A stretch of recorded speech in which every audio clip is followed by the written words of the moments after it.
Welcome to 52 Topics with Frank Fiorellino, episode 10, New York City, 1984. Frank, what's going on? Say hello to some people. Thanks for I being am. patient. I am. Yeah, I'm sorry about that, guys. I'm sorry about that. So who we got here? We got Matt, Paulie. We got James Bucciolato. What's going on, James? Matt said Matt Roro, lovely Roro. Thank you for being here, Cindy. Timothy, what's going on, buddy? Thank you, Timothy. Much appreciated. So how many people we got? They probably all have Mustache Pete. What's up, babe? What's up, mustache? We got 69 people right now. They're 69. probably like, you know what, screw this. Yeah, I'm Yeah, sorry yeah. about that. Scott, what's going on? Chris. 69 people. Shout out to Capello. He always doing the right thing by us. I mean, even if he looks out and thank you for being a He's supporter, Chris. Well, how are we gonna start this show today? Well, as I mentioned before, we're going to talk about Cesare Bonventre, right, his death. We're going to be talking about the Palm Sunday Massacre. We're going to be talking about Bernhard Goetz. Yep. And anything else anyone else wants to talk about. We'll do this like we did last time. We'll do it in segments. We'll stop. We'll answer some questions. You guys, keep the questions coming, and we'll answer them when the segment is complete. So, Frank, where do you think is a good place to start? Let's start with the Palm Sunday one. Palm Sunday Massacre? Yeah. Well, Christopher Thomas. Christopher Thomas. This individual by the name of Christopher Thomas, he'd be apprehended on June 19th, 1984. What would he be apprehended for? Well, I'm going to read these names that are listed right here for you. We have Virginia Lopez, 24, 6 months pregnant. We have Betsy Bermudez, 14. We have Marilyn Bermudez, 10 years old. We have Eddie Lopez, 7. We have Juan Lopez, 4. We have Noel Maldonado, 3. We have Magdalia Perez, 14. We have Maria Isabel Perez, 10. The only survivor of this is an infant, which we will speak about later. On Palm Sunday, April 15th, 1984, Christopher Thomas, he's going to enter the confines of 1080 Liberty Avenue, and he's going to commit what is now known as the Palm Sunday Massacre. He would claim the life, as you see right there, 3 women and 7 children. The only survivor right there is that girl with Officer Joanne Jaffe, who eventually became a police chief, and we're going to be speaking a little bit more about her later. Now, I want to show you, ladies and gentlemen, some of the footage that I filmed a while ago when I did that story of the Palm Sunday Massacre, so you guys can get an idea of the neighborhood, and we will talk over this, and we will... Frank, do you remember this happening? I do. I remember that it was back then. The crack epidemic was a big thing, and not only that, there was always that the Miami Vice was on all the time, and there was always that thing about Colombians when they kill your whole family. So they were leaning towards like a drug deal gone bad, and kind of like a payback kind of situation, because they annihilated a whole family right there, and so they were going that way with that at the time. I remember that. Right. So there is that drug angle. Now, the gentleman that lived there, who ultimately found his family massacred, including some of his children, is a guy by the name of Enrique Bermudez, and he had a career with drug dealing, cocaine dealing. He was no stranger to law enforcement, and he was no stranger to one Christopher Thomas, who they had a relationship together with the drug dealing, hanging out. He was selling coke, and Christopher Thomas was kind of involved with him with that. But let's give you guys an idea of who Christopher Thomas actually is, and then I'm going to show you some of the footage of the area. So this is Christopher Thomas. In 1970, he was arrested for shooting his girlfriend. He would spend 3 years in prison for this assault. In 1982, he would go to trial for the murder of a woman in a New Jersey hotel room. He would beat those charges. 7 days before the Palm Sunday Massacre, Christopher is arrested again for assaulting his girlfriend. After 3 days in jail, he is released on bail. The day before the massacre, Christopher Thomas breaks into 1080 Liberty Avenue looking for Enrique Bermudez because he believes Bermudez was having an affair with his wife. So this is a guy who's a lunatic. He's a jealous guy. He's jealous to the point of violence against women who he thinks are being adulterous. He's probably the type of guy who walks down the street and asks his girlfriend what the hell she's looking at every 5 minutes. One of these lunatics.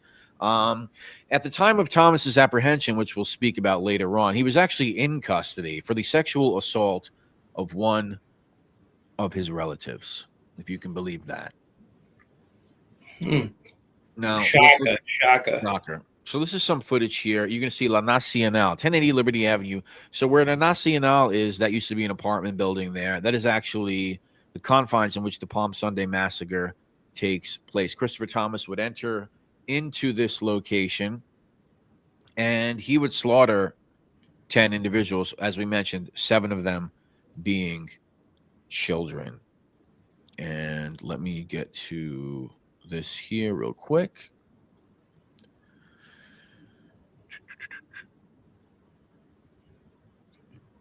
So the relationship with him and Bermudez, like I said, was a cocaine thing. So after the police take Bermudez into custody, he doesn't really say anything. They ultimately let Enrique Bermudez know, listen, like, we know who you are. You have a record. We know what you're up to. We don't care about that. We don't care that you're dealing drugs. This is besides the point. We want to know who killed your family. Who do you think would be responsible for this? Ultimately, Christopher Thomas's name does come up. Furthermore, Christopher Thomas is seen by witnesses outside 1080 Liberty Avenue on the night of the massacre. Okay. He is seen by, I believe, a young kid actually spots him, and somebody else spots him. So these witnesses are ultimately brought in when he's apprehended in a lineup, and they pick him out of this lineup. And I'll let this play a little bit more so you can see that. That's about it for that. So you guys can get a feel of that area. Now that's kind of like East New York, bordering like City Line, not too far from like the Ozone Park, East New York kind of border over there. And so Christopher Thomas ultimately gets apprehended. Let's go to that right there. Okay. So June 19th, 1984. You guys might know that guy on Christopher Thomas's left. That's a guy by the name of Bo Dietl. I thought that's who that was. Yeah, that's Bo Dietl. He has the book One Tough Cop. He has a radio show. He's been on. They made a movie about his life. He is.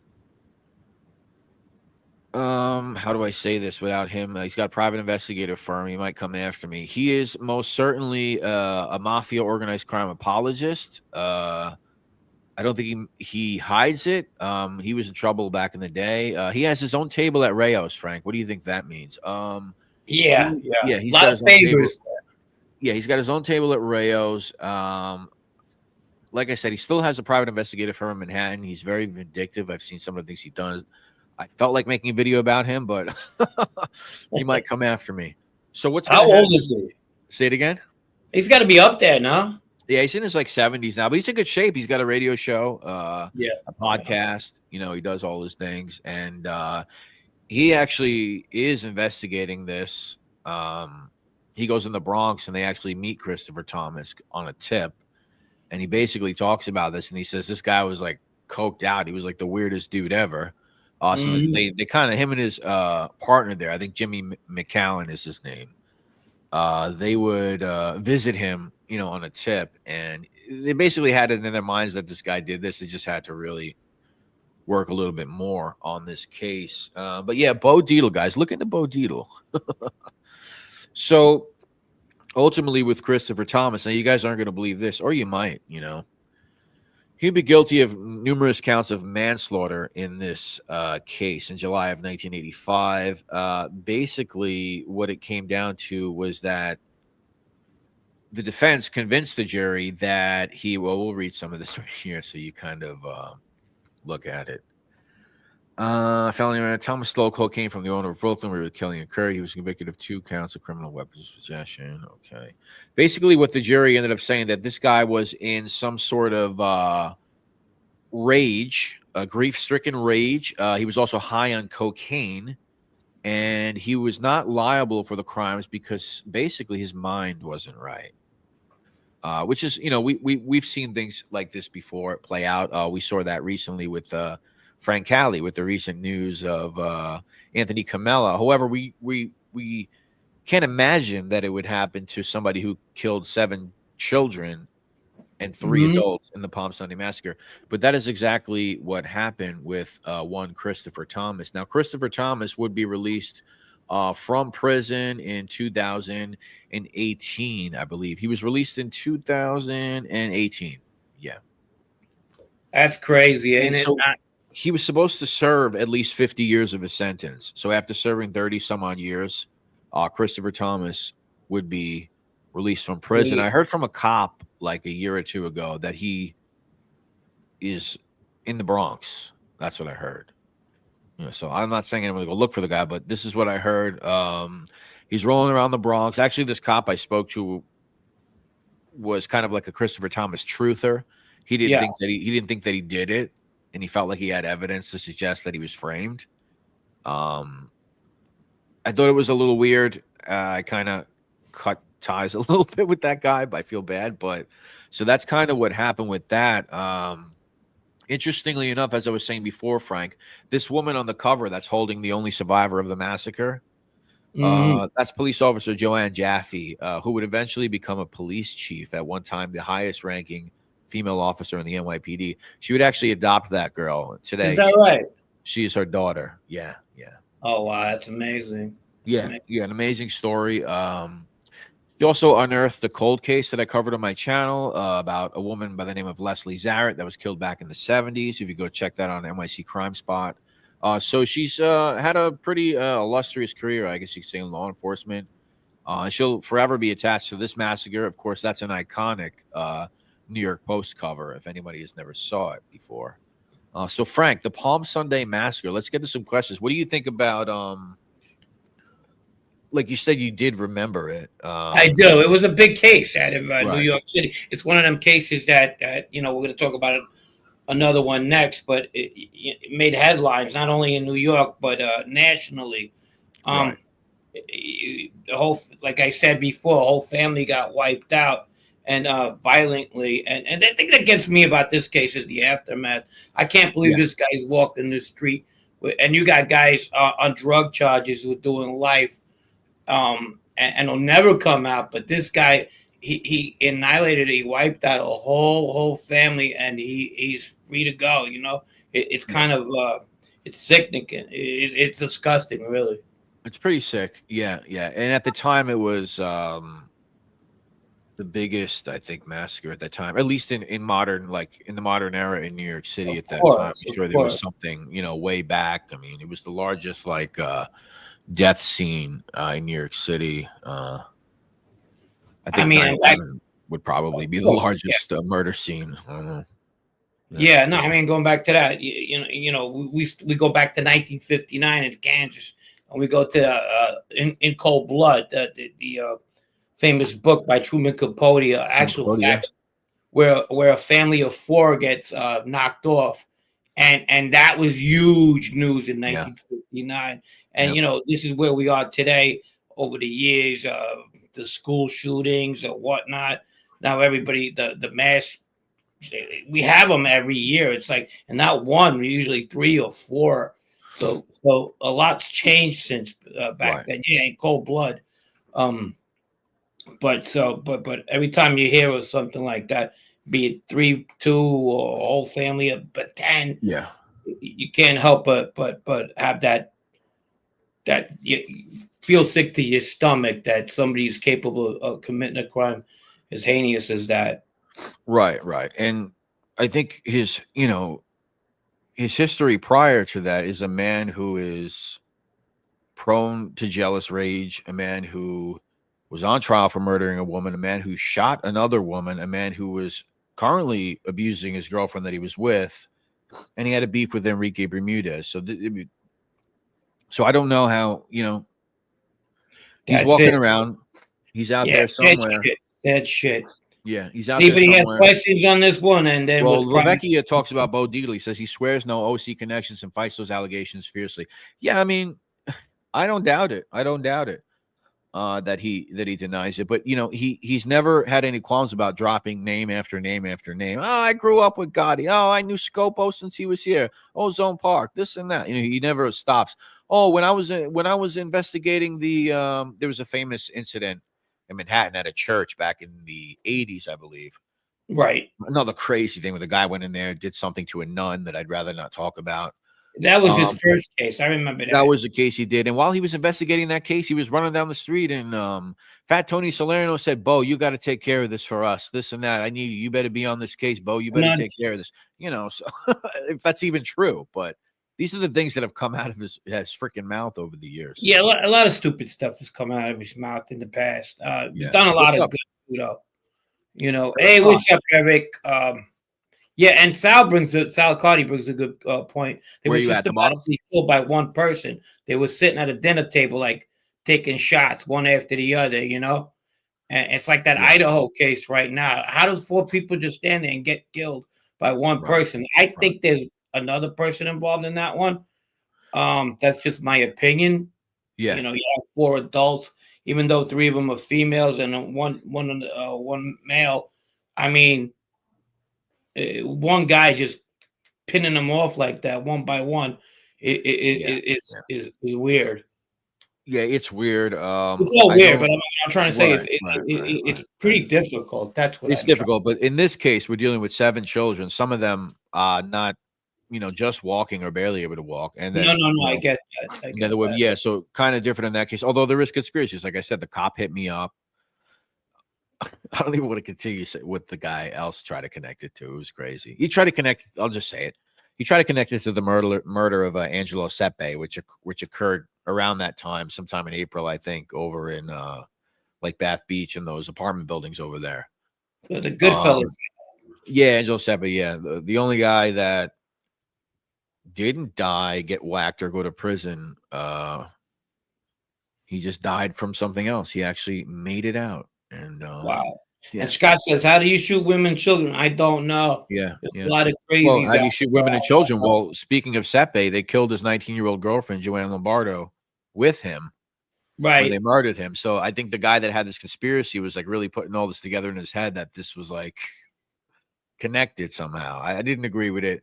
Bo has a weekly standing table at Rails. Yep, that's for sure. He does. He definitely does. Are you ready for our next one?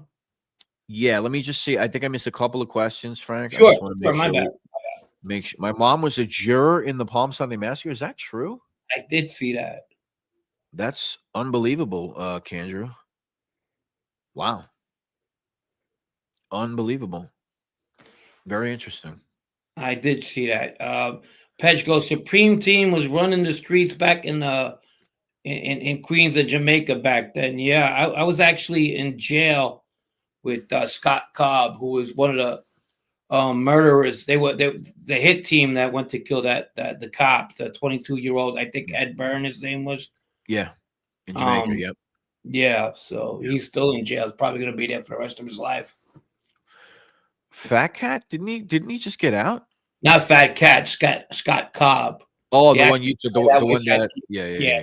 He flipped, but he was actually at in the car. There was 4 guys that went to the house and assassinated the 22-year-old cop back then. Edward Byrne. Thank you, Sal. Happening in Europe as well. Man flipped out and murdered 10 people in Montenegro. Oh my God. Wow. Yeah, that's a hard one, man. That's a hard one.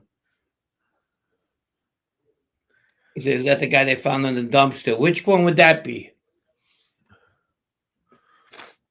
Curious. Yes, Donald Mannis. Yes, the guy who offed himself.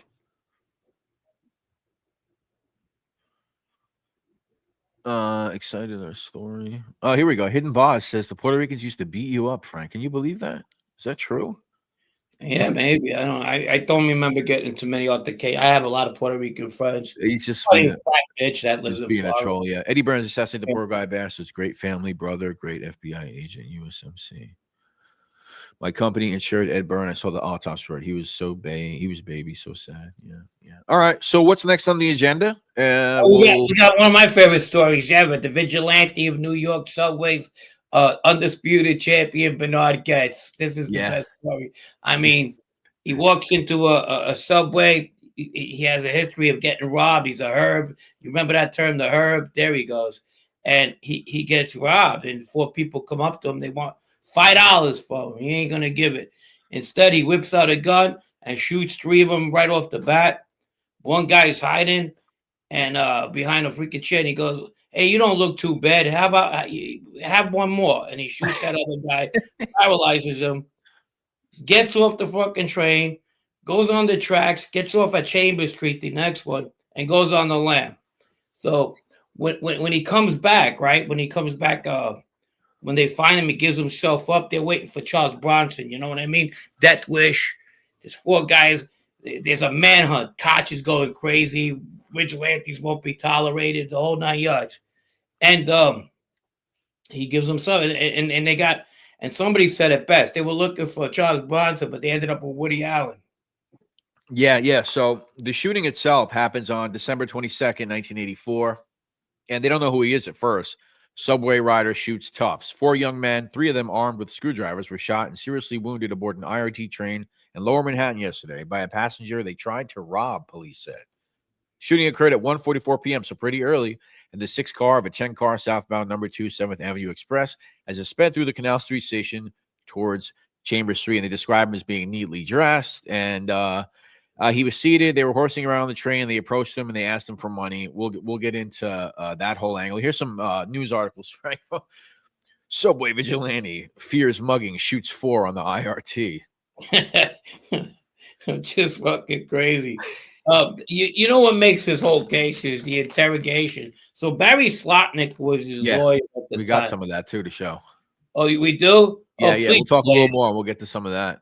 Okay, so before they're looking for him, they finally gives himself in. His freaking lawyer convinces him to go into an interrogation, and he's still pissed off. He's heated.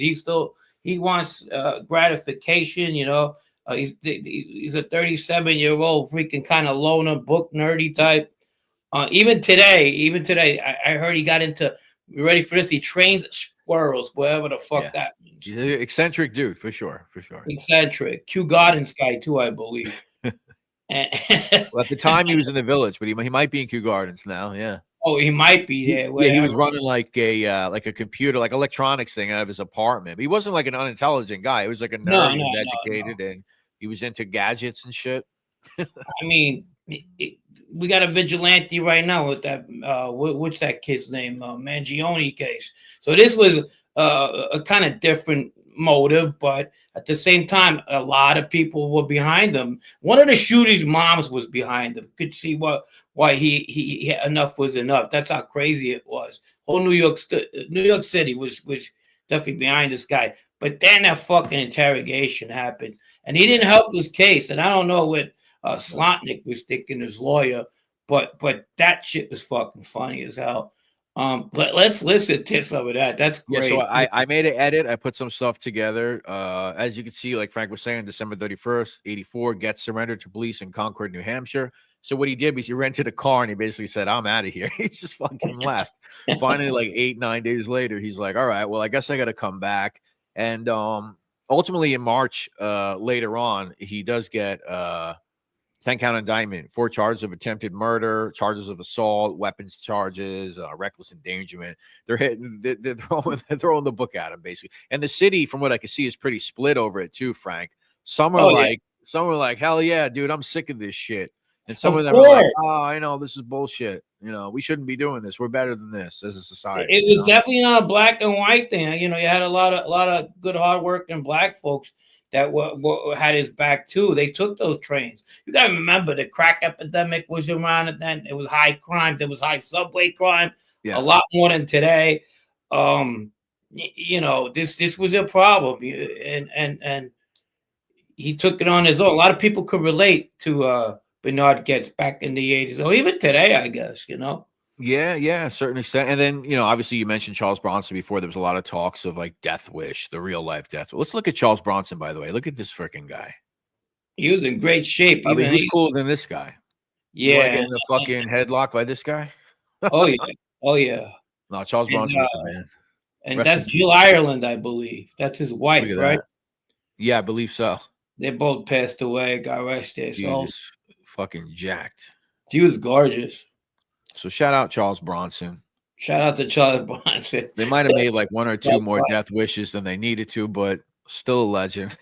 Yeah. Yeah, that You ever goes see for a that lot. Twilight Zone that he's in when he's like lost and he's like in the land of fucking nowhere? I think it's a war one. And he I wakes up. seen that one. That was a great one. He wakes up and like nobody's there. Like, Yeah, if yeah. I'm not mistaken. Yeah. Yeah, Pesci. Yeah, Charlie Bronson is Polish, correct.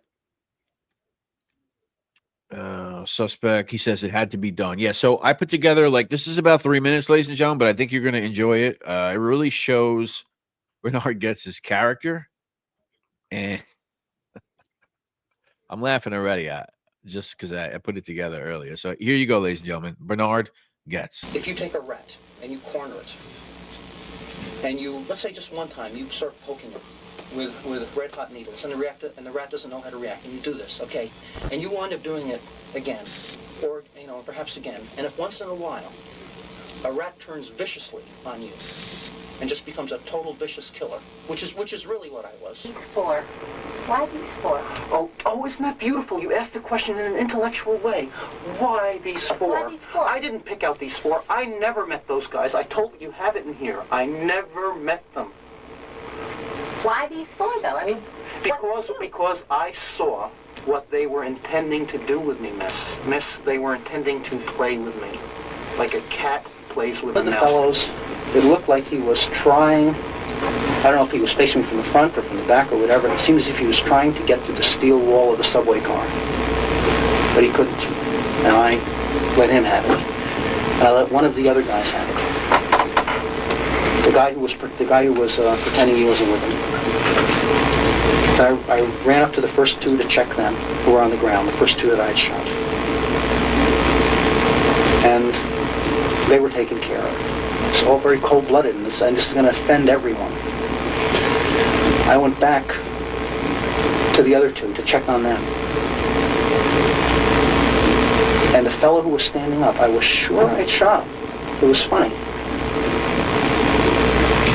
I wanted to give an honest answer. I want to know if I missed, but I went to him the second time, and I looked at him. And he can't verify this because he was probably out of it by then. If I had shot him or if he wasn't, I don't know. And I said, you seem to be doing all right. Here's another. I was going to shoot him, but he didn't matter. Again, I was sure I'd shot him. Maybe I didn't. He jerked his arm, and the trigger pulls on reflex. You just work, the secret is you work on reflex. You just work on reflex. Isn't that good? You asking in such an intellectual way. Yeah, he's mad. I feel like I was watching Annie Hall, bro. Oh my God, Bernhard Goetz. I mean, just listen. In New York City, there is some legendary characters. I'm not saying what he did is good. Oh, he's one. He's certainly one of them. He's up there. I don't want to forget the people that get shot, by the way. So I think we should mention their names. 19-year-olds Barry Allen, 19-year-old Troy Canty, Darryl Cabby, 19, and 18-year-old James Ramseur. Cabby, the one being paralyzed. Now, the interesting thing about what he said in that confession, Frank, with oh, you don't look so bad. Mm-hmm. Now, nobody on the train, with the exception of one person, remembers that even happening. They all say the same thing, that the shots were fired continuously. There was no break. They don't remember him going up to a guy and doing that. Later on, the ballistics in court would say that it was unlikely that he was where he was doing this because the ballistics didn't kind of match up with it. He would also recount that statement as well. Ultimately, in the end, he would be acquitted of attempted murder and first-degree assault charges and convicted of criminal possession of a weapon in the third degree for carrying a loaded gun, unlicensed weapon in a public place. He was originally sentenced to 6 months in jail, 1 year of psychiatric treatment, 5 years probation, 200 hours community service, and $5,000 fine. But Goetz, being who he is, he appealed it. He said, no, fuck it. I don't deserve anything. Yeah. He did end up getting sued later on in a civil trial. So he did $47 million, and he only had like $1. Yeah. So they're garnishing, Yeah, they garnishing got the wages, what they got was Stugatz. Right. They had to take whatever they could take from his like I said, garnishing his wages and all that other stuff. Bernhard Goetz is still around. He's in his 70s. At the time, he was, like Frank said, I believe he was 37. 37, yeah. He ran for political office, I believe, in the early 2000s in New York City. Wow, So yeah, crazy. What didn't help him but didn't hurt him in the end was that he had a neighbor who said that he was known to like say racist things. Like they need to clear up the city full of the, racist. No shit, really? Yeah. And there was also an incident which he admitted to causing some kind of ruckus in a neighborhood community board thing and maybe saying some things he probably shouldn't have said. Honestly, I didn't find him. Well, obviously he is. But I didn't find him to have those kind of outbursts. I didn't think he was that type. Yeah, I just thought whoever would have mugged him that day would have got killed. Didn't matter what color they were. Well, yeah. And I think it's important to mention that, Goetz didn't just come up with this idea to have a gun out of nowhere. He had been attacked prior to this. He had an incident prior to this, which he reported to the police, and basically nothing happened. The guys that did it, kind of what they do now in New York City when you beat someone up or you assault someone, they just let you out like 5 hours later. So he saw that happening and he was like, yo, fuck this. And he's like, I guess I just, I got to protect myself. And he was more than ready. He was more than ready. What do you guys think about Mr. Bernhard Goetz? Hey, what's up, Doug? IH Farmer, Keith Perkins. Say hi to some people. Yeah, any questions about? I remember the case very well. I'm surprised that 40 years later we didn't have more cases like that. Yeah. Oh yeah, for sure. I mean, we had the Daniel Penny incident recently, which is kind of similar, more similar than the Mangione incident, probably, because Mangione was kind of like a real targeted, planned fucking assassination type deal. The Sepe guy and his girlfriend. No, he was actually killed in his apartment. Sepe, him and his girlfriend. Yeah. I know there's a little woke girl around my neck in the woods. She was wearing a shirt that said, "Yeah, Daddy, but I love him." I think it's a Taylor Swift song, and in the picture, it's a heart with Mangione. There's a picture on Mangione. I said, "Who's that?" And she told me who it was. I go, "Oh, so you all about him?" She goes, "Oh yeah, for sure." Yeah, I'm not surprised. Wow. So this is going to be it's going to be an interesting case. BB wants to know if you have any Jerry Chili stories. I don't think you had the best things to say. Hey, what's up, Jump Capella? How are you? No, not really. Not much at all. He was in Florida throughout most of the time when I got familiar with the American side of the Bonanno family. But I've heard stories about him, with the that whole thing with Gus Faraci and his daughter, I believe. Yeah. And that was about it, but not much. And when I did see him, he would be in town and it'd be like I said before, a wedding or a funeral. And then that's about it. But no, I don't have much stories about Jerry. Page Tattoo says, when Bernie went away, the trains were quiet for a few years. Thieves were scared. Probably. Ryan Brown, 999. Thank you, buddy. Ryan Brown says, back in 1994 in Rockland, Massachusetts, a family friend of my dad's got beat to death with a baseball bat by 3 teens. They were asked why. They responded, wanted to see what it felt like to kill. Yeah. Ooh. Yeah. It's not the first time I've heard that from teenagers. I know. It's like the go-to for a lot of these crazy ass. Right. A lot of teenagers. Yeah. They say. Yeah. Hey, BTF Phoenix. How are you? DL.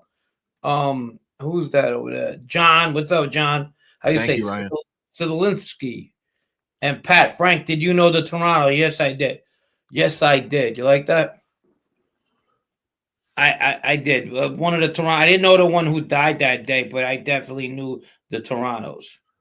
I want to go see Cesar's brother Vito. We looked after that kid all our teen years. Drum has told me that in the past that Vito is Cesar's brother, and he was a little special needs, if you would, and he was pretty close to him. Drum was. Maybe one day we could have a Drum over here and talk about what he remembers. For sure. Definitely, Drum, anytime. Drum was actually pretty close with who was it?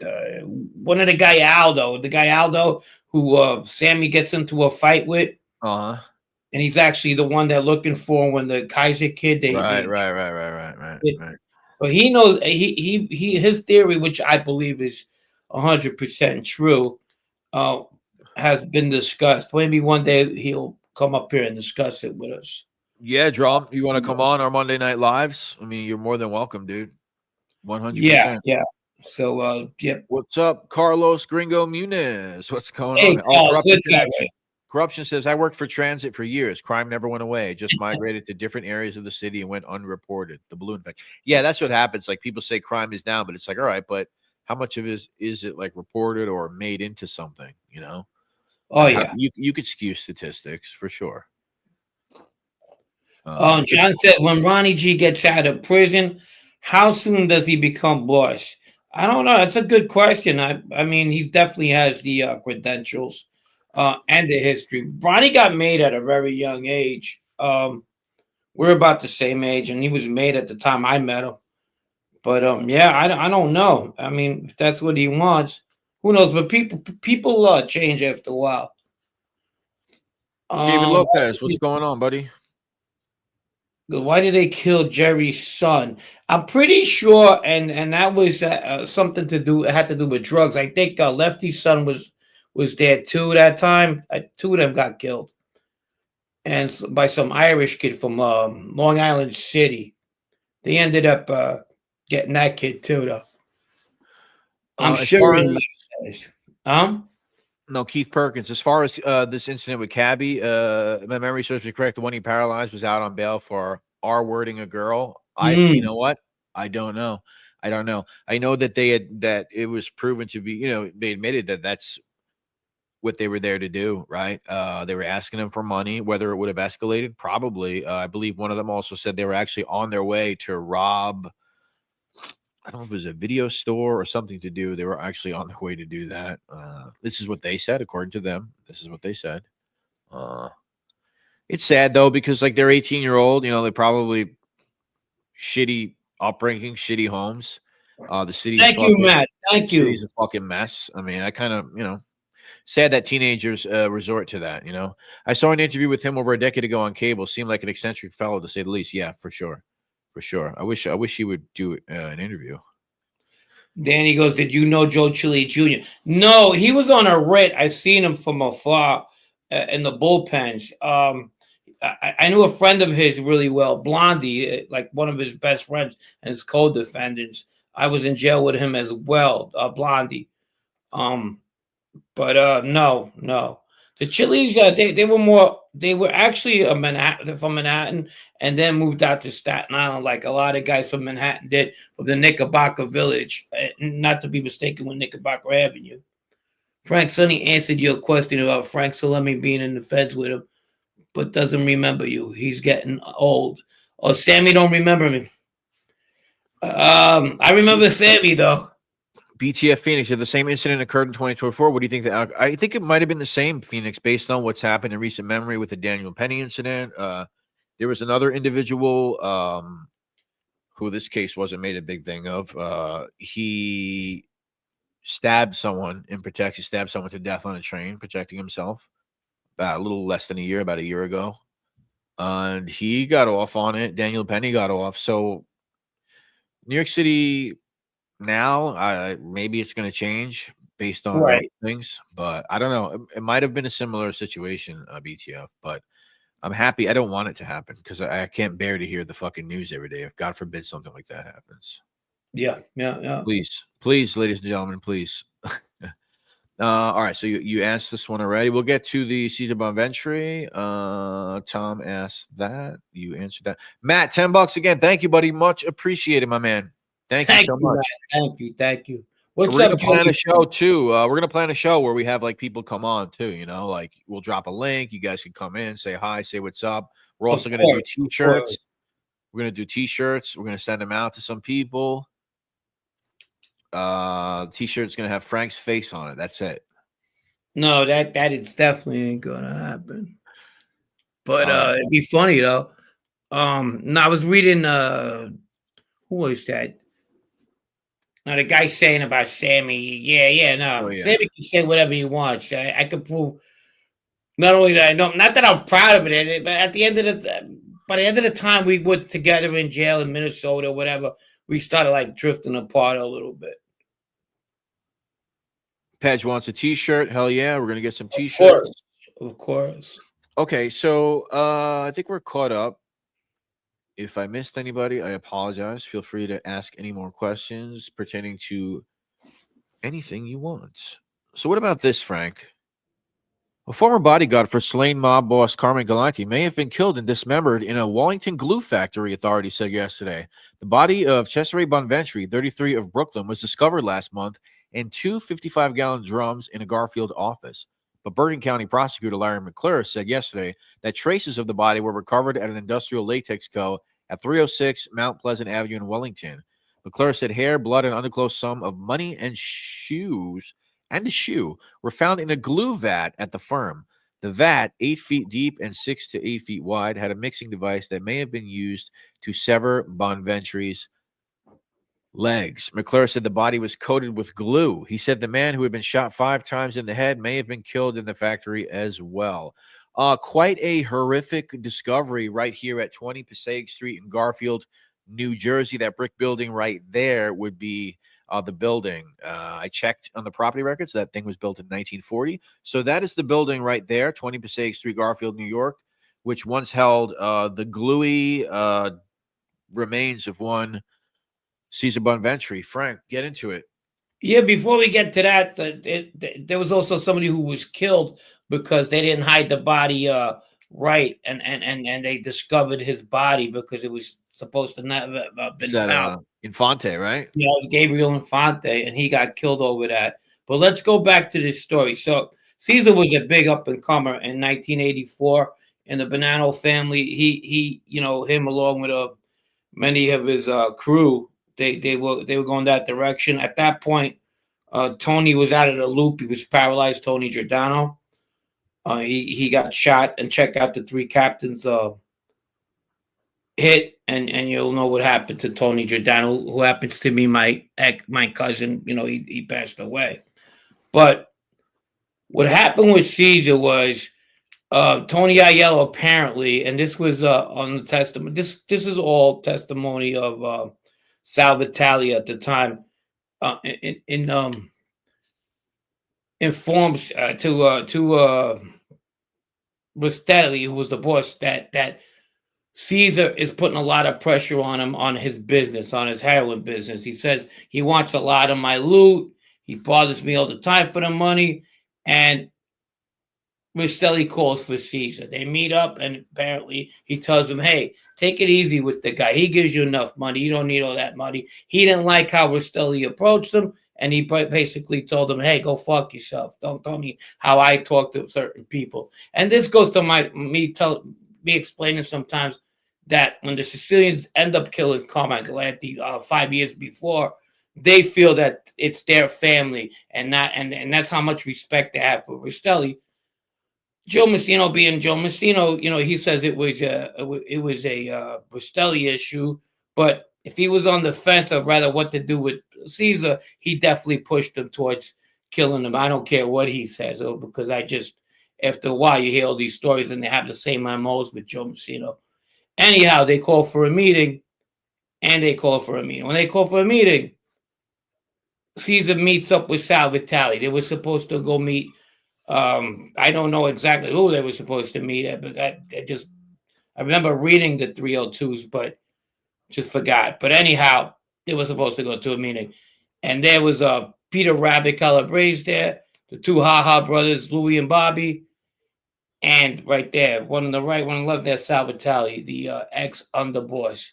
Sorry, guys, I couldn't find a photo of Calabrese. There was a photo on Reddit. I couldn't confirm it, so I just chose not to add it. We said that was in him. Okay.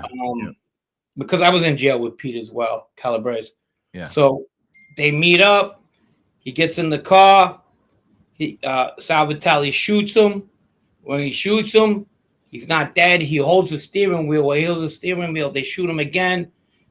They got him to decapitate, not the cap, but just out of it, unconscious. They grab him, They put him in the trunk. He's still alive, and Louis Haha stabs him a couple of times. He stabs him, they kill him, and they get him out of there. On the lookout, they have Goldie. That's like he knew Joe forever. He was like his mechanic. He was a car thief, and Joe liked him a lot. So he was involved in that murder as well. And he's a lookout on the 3 Capos hit and 2 other incidents as well, if I remember. I believe just this one. So, let's say he has 4 bodies. He flips right away. He don't even make it to court. He flips once they know they're gonna bring him in. And that was the end of Cesare. They got rid of him. And after that, they just pretty much was the end of the Sicilian faction, because he was also indicted in the Cesare was in the Pizza Connection case in Absentia, but because they couldn't find him. So a lot of that went down. James says there was a sit down. Bonventre and Cesare was speaking in Sicilian, and Rastelli took offense to it. He didn't speak Italian apparently. Yeah, that could have been too. But even Vinny, I mean, I was around Vinny Cesare a couple of times, more than a couple of times, every Tuesday, and he didn't speak that well Sicilian either. He understood, but it was choppy, which we'll talk about that eventually. More and more about Vinny back in the day. But Stone said, how did Sal get a pass for being an ex-corrections officer? He didn't. Nobody knew he was. And didn't you find a nice piece of his yearbook? Yeah, I'm gonna get it right now. I check this out, guys. I went through the yearbooks to find something I do. I mean, I have some cool yearbook photos that I haven't put out. You guys can find them if you just think about who you might want to find. If you do some research. One of them I might put out on this channel, or maybe NYC Crime Spot. I don't know yet. It's not out there. Mm-hmm. But we're going to show you this one that I did put on a community post for this channel right here. Let's see. Keep talking, though. I'll get it. Keep going. Okay. Joey, I see that picture. So basically, that was 1984, and a lot of people between Bushwick and the Sicilian faction of the Bonanno family, it was definitely the beginning of the end. The people talk about, resurfacing, and I said this many times with the Iron Man, Montagna, the kid Montagna and all. Once 84 comes and they're demolished, it became pretty much an American family. Joe Messina, when he comes out, Sal does what he's got to do on the outside, and it kind of solidifies his position as boss as well. And it had definitely a new look to it. And that's what I remember. Those days were over as far as I was concerned. And a lot of people went to jail for it. Right. Now, they are under indictment at the time of his murder. And Baldo does go away for. Can you talk a little bit about him going away and then coming out, after coming back to the streets? Well, I was talking about when he does 5 years and he comes out. And when he comes out, he finds a whole new family. And he goes with the flow. He's that guy, A matter of fact, that's why he's probably doing life today, because he always thought that way. It was Cosa Nostra to die, I guess. And he came out. When he came out, he was definitely a different person when I knew him before he went in. He was more, for the lack of words. He had more of an edge to him, And I would too, I guess,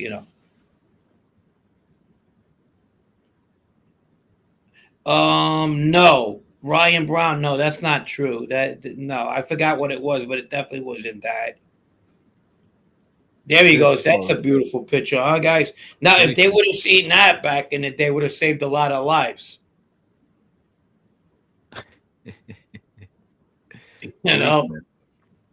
Even kidding around like that wouldn't have got you fucking. It wouldn't even got you into a social club. Never mind being an underboss. That's Bernstein likes to use that. Is it true? Because they use it. People read stuff and then they go with it and they try to make it their own. No. So Frank, I starred a bunch of comments. If you want to answer some stuff now, I have a bunch of them that I starred that we can go through. So Ryan Brown, 499. Thank you, buddy. Much appreciated. Frank and Brett, did Louis and his brother get the nickname Haha because they laughed whenever they killed someone or when they heard guys got killed? I remember hearing how he got it. It's actually Louis' nickname, and then Bobby, because being his brother, got it too. But no, that wasn't it. Sal Vitale Choir boy, yeah. That wasn't it, but do you know why that is, or is just because you like to? No, I've heard it before. That's not it though. It's not the them laughing when they heard somebody got killed. Yeah, I mean that would be a weird thing too. Like you I don't know. One of those fucking black and white movies. Oh, you think it's funny? You go, Mr. Haha. All right, Snow. I mean, maybe James Bucciolato. Maybe James Bucciolato knows. Snow asked, "How did Sal get a pass for being an ex-correction?" Oh, you answered that already, right? Because they didn't know. They didn't know. Yeah. We answered James Bucciolato. He mentions the conversation with Rastelli, being offended that Bonventre and Cesare apparently were speaking Italian in front of him. Yeah, I can see that. David Price says the meeting was supposed to be with Phil Rastelli himself. He's referencing the Caesar incident. Yep. Gotcha. It's been a while since I read the 302s. I got a good story I shared with James Bucciolato one time that when those 302s came out, I was in jail with Joe Messina, and he was trying to give shade to Rastelli, even though he was dead, saying, they wanted to kill Baldo too, but I was the one who said no. He shows up every time we call him. Yeah. He was hoping that I would hear that and basically tell Baldo when I would see him. Joe being Joe. One eye he was looking at me, and the other eye he was telling the story. So that was just Joe being Joe. Giacomo Amato, Giacomo Amato? From Capella, Vito used to say, my brother's gone. He killed the boss. Interesting. Sad, yeah. Frank, have you heard about Tony Mira and his uncle Al Embarato?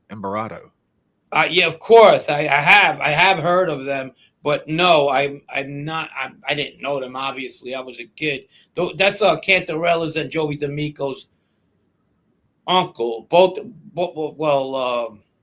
Al Walker was, and they were around him. They're the ones who whacked Tony Mira, both D'Amico and Cantarella, and Al gave the order to both of them to do it. Yeah. Danny F. Did Georgie from Canada split time between the USA and Canada? I don't know if he ever went to. He never told me when he went to Canada, but I did see him in the U.S. Quite a few times. Did the Sicilians of the Bananos look down on the Italian-American side of the family? Some did. Yeah, some did. And the other way around, some did. John Sidlitsky. Hey, Frank, do you know John Jr.'s brother, Peter? A lot of guys claim he's a real tough guy. Do you have any thoughts? Never met him. And even John Jr., I've seen him many times, in the clubs and stuff, but I never met him. I met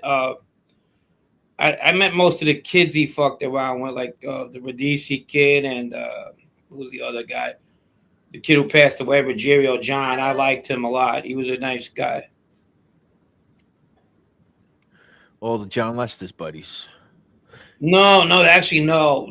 The one you mentioned before, definitely. Radici, yeah, they have that picture together. That's right. A picture of Lester. Yeah. Yes. Yeah. Which I conveniently cut out of our conversation, but it's okay now. It's all right. My bad. You're right. I forgot all about that. Yeah. That was a good find, by the way, Brett. Yeah. Well, I think, I don't know. I thought you found it, but I'll take credit. That's fine. That was a good conversation. 1986, New York City. What's up, Ryan?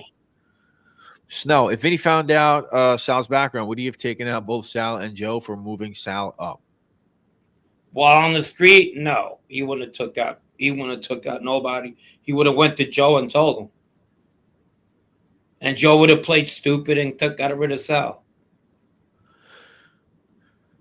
The funny part is that he is bred. Is he didn't even know that Caesar was in the mob. It was just a guy on 83rd Street, the block I hung out. Oh, he's saying Dramas is saying that. Yeah, yeah, yeah, Oh yeah, yeah, yeah. yeah. You don't necessarily. I mean, it depends what age you are, I guess. No, of If course. if your head thinks if your head goes that way. Because it's a funny story. I won't say who this guy is until if he passes away ever. He's pretty old now, but funny Uh-huh. story. Like when I was a kid working in a place here in Whitestone, I would serve one of those guys very often. And as a teenager, I didn't think the guy was in the mob. He had all these crazy cars, by the way, gangster era cars, like like 30s and 40s, like real like gangster era shit. And he would always come and this and that, and then he would always order the same thing. Any Carvel fans, vanilla cone, chocolate crunchies, one of those. And so me and my friend were like, "Oh, here he is." So we made it. We had it ready for him, and he goes, "Yeah, you know the score, huh?"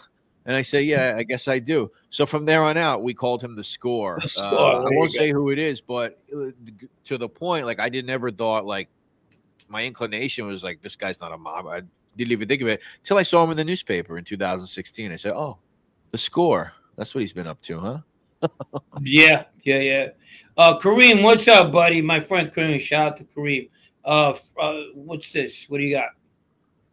Brian Brown, Brett and Frank. I remember Dominic Montiglio telling his uncle Nino about him being asked to be a hall monitor. Nino said, "Oh, you're a stool pigeon rat." Yeah, yeah. So Dom claims that I guess when he was in elementary school over there in Bensonhurst, what is that? PS 220, whatever it is. Mhm. That the teacher asked him to be like whatever hall monitor, whatever it may be, and Yeah, yeah, says yeah. that his uncle forbid him because you can't be a fucking rat, this and that, blah blah blah. Which he became a government witness in the end anyway, so it didn't really help. But yeah, that is apparently a true story according to Dominic. Oh Montiglio. yeah, that was very common among Italians. No school bond, no crossing guards. You had a badge and all that other crap. But yeah, John for sure. Kozlitsky, he wants to know your thoughts on Dominic Cicali. I don't have any. I didn't know him on the street. I didn't know him. Nah, none. What were some of the things that set the Bonventries apart from other Bonanno factions, historically speaking? The Bonventries, they were Cosa Nostra for a very long time in my town anyway. And I've said this before. Joe Bonanno, his mom is a Bonventre, but they were pretty. What set them apart? They, unlike the Bucciolatos, were a little bit more rural, like my family was. My dad's side, the Bonventries were pretty. They could have went both ways, at the politics or the mob. They were very. They had that gift of gab, if you want, and they knew how to talk a good game. They could have did whatever. They were very intelligent people to begin with, aside from being very good gangsters as well. BTF Phoenix. Now I want a vanilla cone with chocolate crunchies. Hey, you know what the secret to the crunchies is? What crunchies really are is the flying saucer shell. It's basically, the chocolate graham. Basically crunched up. But why they get so chocolatey is the chocolate bonnet thing that you dip the cone in. They pour a bunch of that in there, and that's why it gets so fatty and shiny and chocolatey. Actual fact, ladies and gentlemen. Carvel history. Shout out to Tom Carvel. Nice. Entrepreneur, amazing businessman, a Greek American, Tom Carvel. Frank, that lead I had where Vita was institutionalized turned out to be a dud. I wonder if there's anyone you could reach out to that might know. No, I can't. I have trouble talking to my family these days. Never mind Caesar's. But pretty much, I mean, I know that his wife was pregnant at the time. Caesar's wife was, and he has a kid somewhere out there. Had to be born in 84, 85. But other than that, I don't know nothing about their family. They kind of went away after that, Keith Perkins, he wants to know, Frank, who owns the live poultry house on Knickerbocker Avenue? I used to deliver to them. No, I don't. That was before my time. The poultry shop at Knickerbocker Avenue. By the time my brother owns a place around 83, 84, and those people were gone. There was another one on Myrtle Avenue. No, but I didn't know who they were. Sheep herders were purple robe wearers.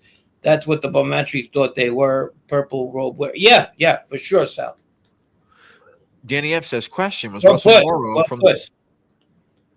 He says, was Russell Morrow from the Sicilian faction, or was he from the American side? He was American. He was out of Astoria, I believe, Astoria, Queens. You know, that's I no, he was in part of the Sicilian faction. Question, is Bruno Indelicato a respected wise guy? I've heard lots of crazy stuff about him from his younger years. Oh, absolutely, yeah, of course, 100%, right? Yeah, 100%. 100%, as Danny Trio would say. The Carvo by Holy Cross, yeah. So not the one by Holy Cross. My friend worked there. The one by where the Starbucks is. I know the owner there since I'm a little kid. He's still the owner. So very good friends over there. Yeah. By Holy Cross. Okay, cool. Yeah. Not the one by Holy Cross. My friend did work at the one at Holy Cross though. Did Frankie know Pappy Mason, Alpo Martinez, or Clarence Preacher Heatley? No, I did not. 1 million anniversaries, $20. Thank you, 1 million. 1 million anniversary likes to just donate, but never ask a question. Yeah. You come on, ask anything you want. Of course, we appreciate it. 1 million anniversary. Thank you so much for being so kind to us and everybody. I'm sorry for the delay today, guys. We're gonna be more cautious about coming out with like that. Yeah, thank you, 1 million. Man, 1 million anniversaries. Do you have a YouTube channel? It says your ticket to Dangerous Underground. 1 million anniversaries. Seems like something that would be connected to a YouTube channel. Let us know if so. We'll drop a link. We'll plug it. Pasta Batate, what's up? Another guy who's been around for a while. That case is before my time. I'm not sure what case you're talking about. All these cases happen to be before my time, though. But we could still talk about them from a historical perspective. There was a live poultry market in Elmont behind King Umberto in 1980s. Oh boy, the most disgusting smell ever. Oh, it is. You ever pass even when I was out in the East Coast, in the Mid-Atlantic, passing Maryland on 13, going and you pass Tyson and Purdue and then farms. It's like in the summertime you want to die. Yeah. I didn't grow up near any poultry factories, but not far from Flushing Bay, which smells pretty fucking bad. Oh, bad. It's awful. Frank, any good Italian restaurants where you are or bakeries? And no, not at all. Not where I'm at. No, I feel like Henry Hill. Noodles with ketchup. Danny F, as things are now in the streets, wouldn't it be more beneficial not to be made? I've heard guys turn down buttons now. Have you ever known a person to turn down a button? I do. Yes, I do. Really? Mm-hmm. What they do it in a polite way. It's not like no, it's like, I have this coming up right now. I don't think I'm ready. They make it seem like it's not a commitment they're ready for yet, but maybe soon. You know what I mean? Thank you for it's a great honor. Thank you for the consideration. All that. Yeah, it's not like fuck you and take that button, stick it up your ass. It ain't like that. Right. Well, 1 million anniversaries does have a YouTube channel. If you guys type in 1M anniversaries, give him a subscribe. I just subscribed to his channel. I had no idea you had a channel until I read your avatar there, and I assumed it was a channel. So sign up, subscribe. 1 million anniversaries, 1M anniversaries, as you see it on his avatar, his or her. I'm gonna check it out for sure. What else? Bring up the question, guys. How many people we got today? 117 as of now. Are you serious? I thought we were very low at one point. So no, the beginning was rough. I got some okay, thank you guys. Thank you for tell us what you think. Give us some feedback about what we're doing. It's gonna get better, I promise you. And there's a lot of good stories, and there's probably stories that I'm kind of annoyed today. I see that comment that guy said about Sammy. Sammy not remembering. Maybe he has dementia. I could bring on 10 people that know we were in jail together. I could tell you where we were, when we were there, things he didn't like on TV when he doesn't want me to go about that shit because I don't want to turn it into a mud fest. But, it kind of pisses me off sometimes. No, Matt Mad Dog, you should not eat the bunker out of Flushing Bay. No, don't do that, Mad Dog. Don't do that. Don't. You see a picture of Mad Dog, though, he'd be like, Yeah. he's that guy you want to take the parties with you. You might grow an extra set of lips, fish lips, maybe. Yeah. Thank you, Matt. He says you guys are awesome. Appreciate you, Matt. Thank you. You're so Thank generous. you, Matt. Matt's Yeah, definitely sure. getting a T-shirt once we get those. Yeah. We'll get them ready and we'll send them out for sure. What do we got? Any good questions? Come on, guys, bring. Do you know any Italians who spoke Italian who had Albanian ancestors who got made? Oh wow! Do that again. Do you know any Italians who spoke Italian who had Albanian ancestors who got made? No. Did you know little Robert Lino, his father and Frank Lino? Do you know Little Rob? Yes, he was my co-defendant. We actually got they were about to give us the same, the global plea. Me, him, and Danny Mangelli. They wanted to hang us. The years they wanted to put me up there with that too. Obviously, I flipped, and they got up there. They offered us more years than they did most of these guys that been in the mob in the Bonanno family for years. And the reason for that was because we were young and they felt that if they gave us 10, 15 years or whatever the fuck that was, we'll come out and be doing things all over again. So they hit us with, I think Robert and the Global got 30, was offered 30, Danny 27, and myself 26 or 25, one or the other. And a deportation. And deportation. Drum Capel, the show's becoming one to watch out for. Hey, thank you, Drum. We really appreciate that. Like Frank said, we're going to get better. Thank you. You guys notice we really haven't gotten to Frank's criminal career. This is intentional. This is how Frank, how we're gonna work it. Ultimately, we will get there. Actually, let me just say that Frank did an interview today. We're not gonna say what channel it's on, but Frank did do an interview today, which is hopefully going to come out either on Friday or Saturday. So please look out for that. I'm excited to watch it. It's a good channel, a great channel. And Frank, it came out well from what you experienced. It was good. It'll come out on Friday or Saturday. It's somebody all you guys in this genre know very well. He's only interviewed 2 other people. I was the third. And basically, if you know me, you know what he was interested in, and we talk about it. Not much. He does short segments, and he's a nice guy too. It was a pleasure working with him, and he is really, really talented at what he does. Good researcher. Yeah. Somebody said something. James Bucciolato says even now the Bonventres are a prominent political family in Castellamare del Golfo. Is that right? They are, and one of my cousins has the same name as my uncle, Frank Navarro. He was mayor at one point. He's a Bonventre. His mom is a Bonventre as well. They're very into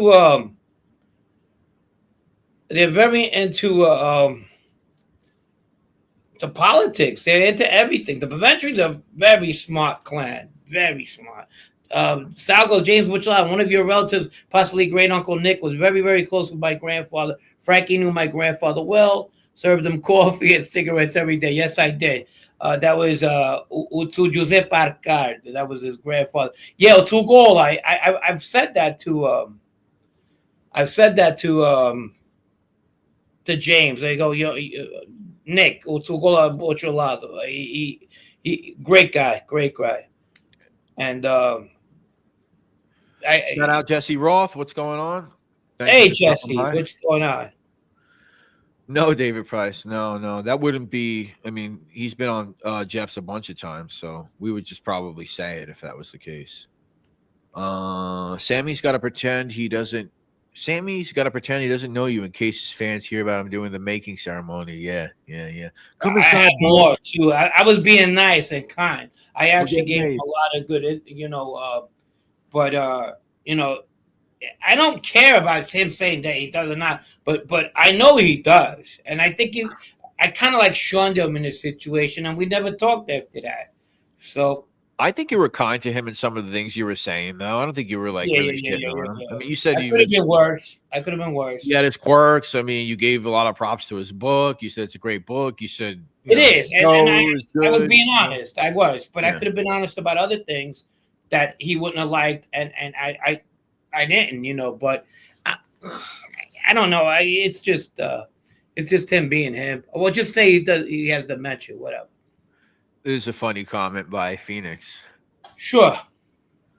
She says maybe Sammy doesn't want to acknowledge that time because you know about his ineptness at Jeopardy.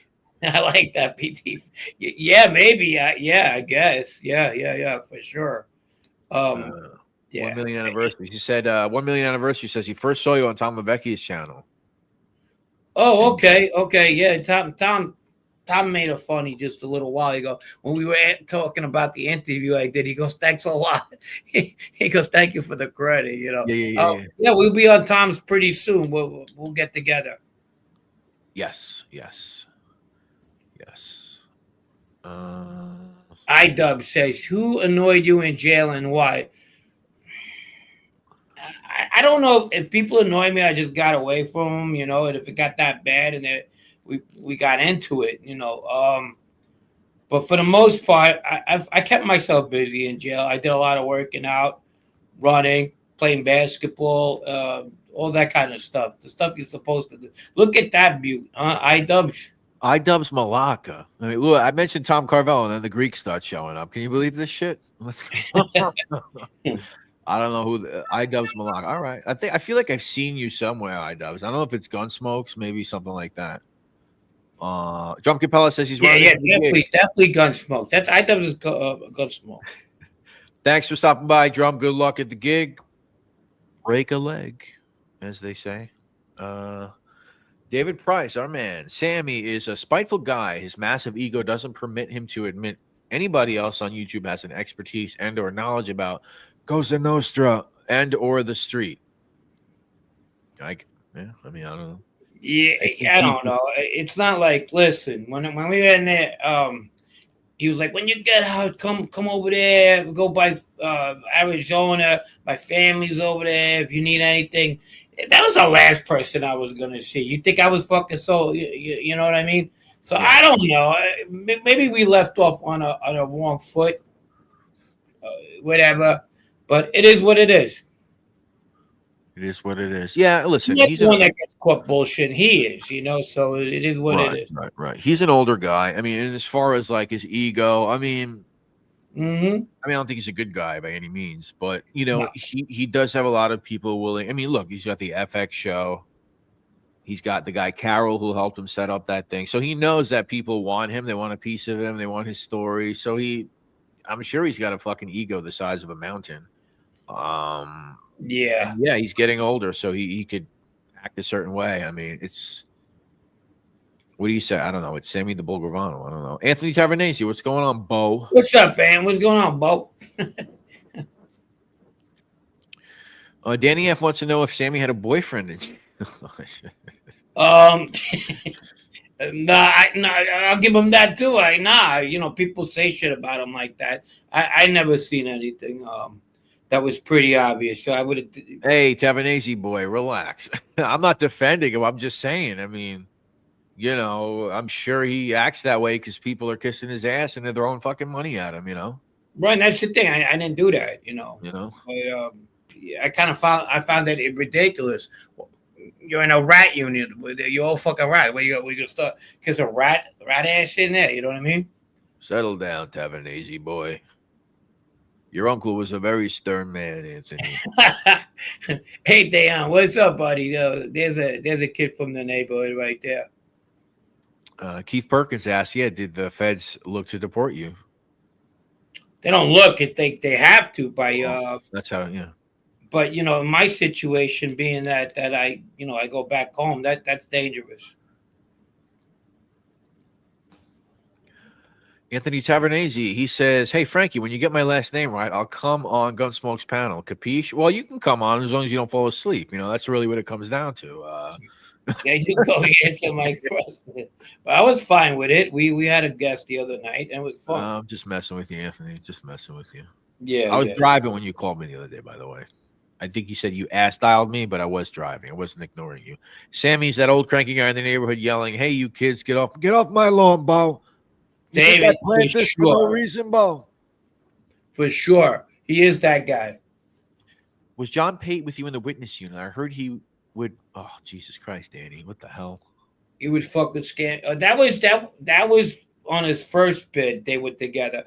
I think John got actually. I didn't know him, but he actually got thrown out of the program, and he went in population. In a couple of lows. He ended up doing a couple of in lows in the West Coast where people didn't really know who he was. He wasn't related to that guy Herbert Pate, right? By any chance? Do you know?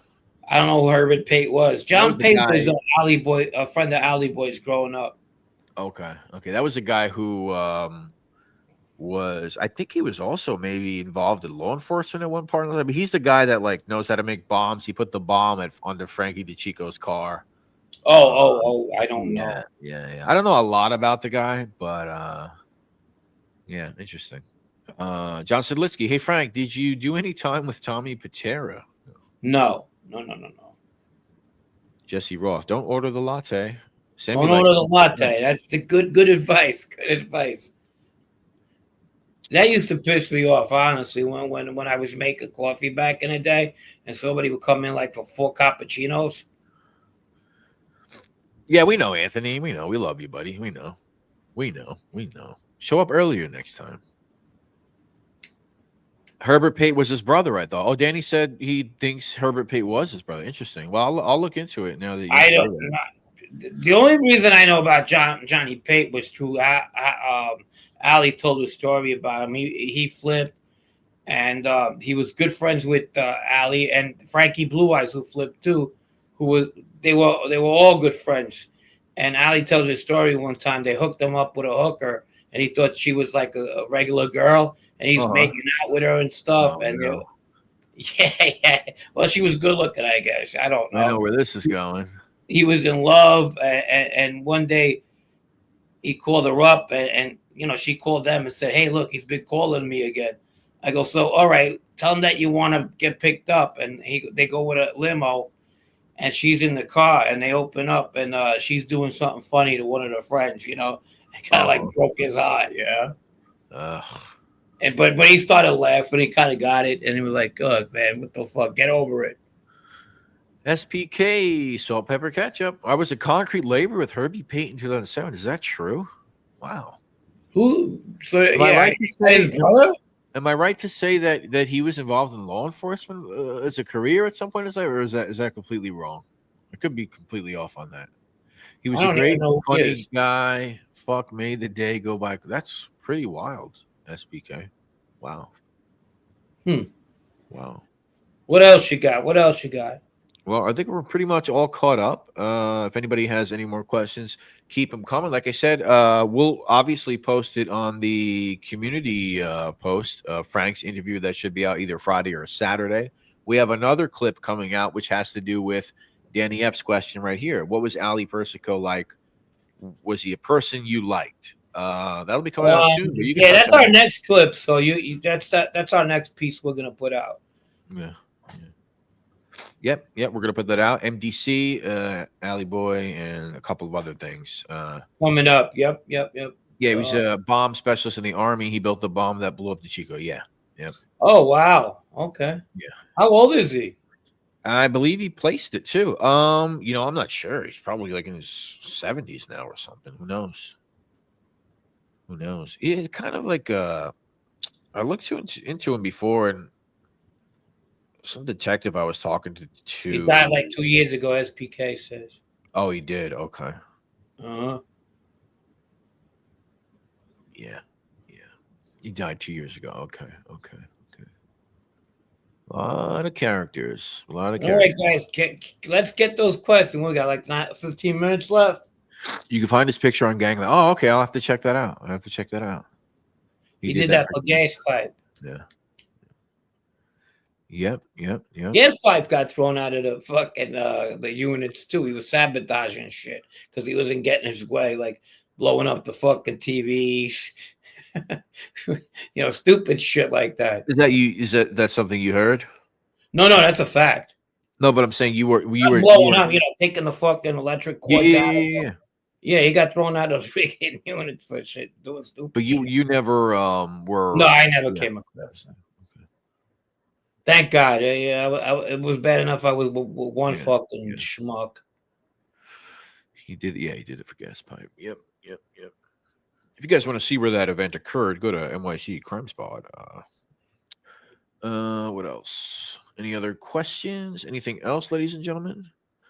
And Like talking to a friend of mine, when we're talking to Sal the other day, I think we need to have a deep dive on the Sicilian way. You know, the Sicilian, how Sicilians were, how they differentiate from the Americans, and how we grew up in neighborhoods like that. I think I thought maybe we had something going like the other day with James, but I want to do a deeper dive on. well, yeah, you're gonna have to call your paisans on to for that episode, so you guys could collaborate for sure.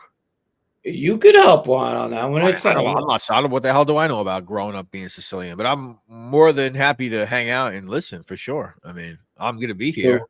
I'm gonna be here, but I'm saying you need to invite. You bounce some stuff off of people because I certainly don't know what it's like. I know what it's like growing up around kids that were, but that's about it. Like I don't. Yeah. Yeah, well, we gotta do a deeper dive into that. I'm not gonna be a fugazi Sicilian over here. No, of course not. What is Salvatore up to these days? Get him on the show. Danny, he's one guy that's you know, there's levels of rats. He's up there. He's not one person that people are gonna take very kindly to. Yeah. Cindy Birch says, my birthday was last Friday. I feel old as dirt. I'm going to start lying about my age. Everyone here that knows the real number will have to humor me. Pretend you believe. I don't believe I've ever seen you, Cindy, so I'm not going to guess your age. But I will say to not be so hard on yourself. It's 2025. We're all going to live to 200 years old. Yeah, for sure. He was in his 60s back in 07. The guy basically just had to show up, didn't do much work. He was put on the job as a favor, so he got mad. Yeah, it sounds like some status quo activities. Tom says Brett is more Sicilian than most guys I know. That's funny. That's pretty funny. Is there any Sicilians left? I mean, like, you know, even the first generations disappearing. They, you know, at one time, nobody comes here no more like they used to. Nobody immigrates to this country like they used to. That's what's going on. Anthony said Anthony Center was a member of my local way back during the day. He was actually, he was. They still had him on the books till about 3 years into his incarceration, and then they found out about it. They were paying into that pension. Of course, his family is very notable in the waste industry. Let's put it that way. The guy Larry Mazza, does he have a brother named Sal? I went to Fort Hamilton High School in the 80s. Keith Perkins says, I don't know Larry that well. I spoke to him a couple of times. He had a show, and one time I was supposed to get together with him. We could have him on here if you want. I've always wanted to speak to Larry. I just thought he was on so many podcasts that I was like, geez, I don't know. But for a show like this, I think it might be cool to have like a couple of guys like you talking, you know? Yeah. If you're interested, I don't know. No, I don't mind. Yeah, absolutely. I don't. Yeah, really no, nice I find him interesting. But he has a very good story. I'm surprised they didn't turn his story into a movie, especially with being around Gregory Scarpa. I'm surprised. Neighborhood is hipster now. Frank South says, yeah, Ridgewood is. It is. But, it is. It was just named like the number one, like whatever neighborhood in New York City right now. New York City, up and coming, and whatever. Number one neighborhood not to find any Sicilians in New York City. No. Anymore. Yeah, anymore. My neighborhood was very Ridgewood. Like Ridgewood was very, very German when I got there. Yeah, and Maspeth is still kind of a lot of Polish there. Polish, yeah, that was Polish. It still is a little bit like that. Any interactions with Vinny Ocean? Corruption Connection is asking. No. Yeah, that place Wiggles, but no, not at all. Matt says he's Neapolitan. Okay. I like Neapolitan food. You know, they that's what when it comes here, it gets bastardized the American way, but that's mostly Neapolitan food, the pizza and the lasagnas and all that ricotta stuff. Good stuff. Man, talking about food. Zoom Stammtisch. That's in Glendale, SPK. Yeah, very good. Yeah. Zoom is in Glendale, not Massacre. Correct.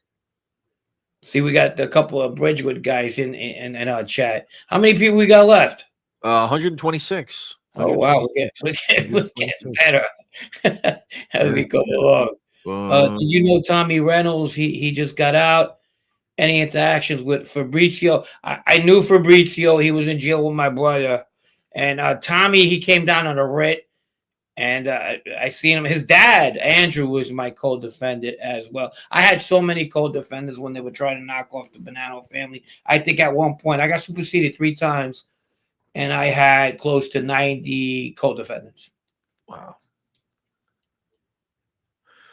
SPK, Sal, I'm from the BX. Everywhere in Queens. Hey, watch it with that. SPK. You know what? You're gone. Everywhere in Queens is the same. I guess I'll disagree with that. David said, I can curse the Sicilian, Calabrese, and Abruzzese dialects. That's cool. What, you do the hand signals? James Bucciolato, how did the guys in Castellamare view the Bonventre murder? He's asking you. Oh, shit. When I was a kid and I went back, he was dead in 85 when I went there for the first time. The women were always like, sad about it, like they were family, whatever, especially cousins of his, but it wasn't really talked about. The guys later on, guys would make comments, things would have been different if he was still around, but that whenever those conversations came about, they were halted right away. Not necessarily a thing some people would want to hear, I suppose. Yeah. Exactly. I can only understand Italian and Spanish, but can't speak. Yeah, I could understand a little Spanish, but I really can't speak it well. Being a half Rican myself, in case you guys don't know that. Sal, we never wanted to go. We did 100 miles through Queens just to get to Jones Beach. This guy's still shitting on Queens. All right. It's okay. Grew up in an Italian neighbor. No one cared where we came from, Naples or Sicily. We hated the Irish. Yeah, I mean, I didn't, but there was definitely Irish-Italian tensions in when I was growing up. It wasn't bad. It was getting better. Then their frustrations went against other races. But yeah, there was definitely tensions at times. I've never met an Irish person that never used the word guinea. Yeah. It's just fucking like, even when they were fucking around, Yeah. And a lot of them end up going to school together, like Catholic schools or whatever, at least in my I went to school with a lot of Irish people. I always got along with them. I always preferred Irish girls anyway for some fucking reason. Where's my paintbrush? Keep talking bad. Yeah, Roro's getting mad too, SBK. Roro's getting mad. What's up, Roro? What's up, baby? Amazing you could afford. He's going back and forth with SBK. We got a Bronx Queens battle going on over here. All right. It's you who? SBK and Salacardi. We got Queens versus the Bronx. We're in the Bronx, SBK. What area? Are you right on the other side of Queens? Who, Sal? Not far from me. No, SBK. I know where Sal's from. Yeah, Mo is Irish. Matt, you're from Philly, right? Is that correct? Oh, you're on the other side. All right, so you're not far from me. So we probably live in kind of similar neighborhoods.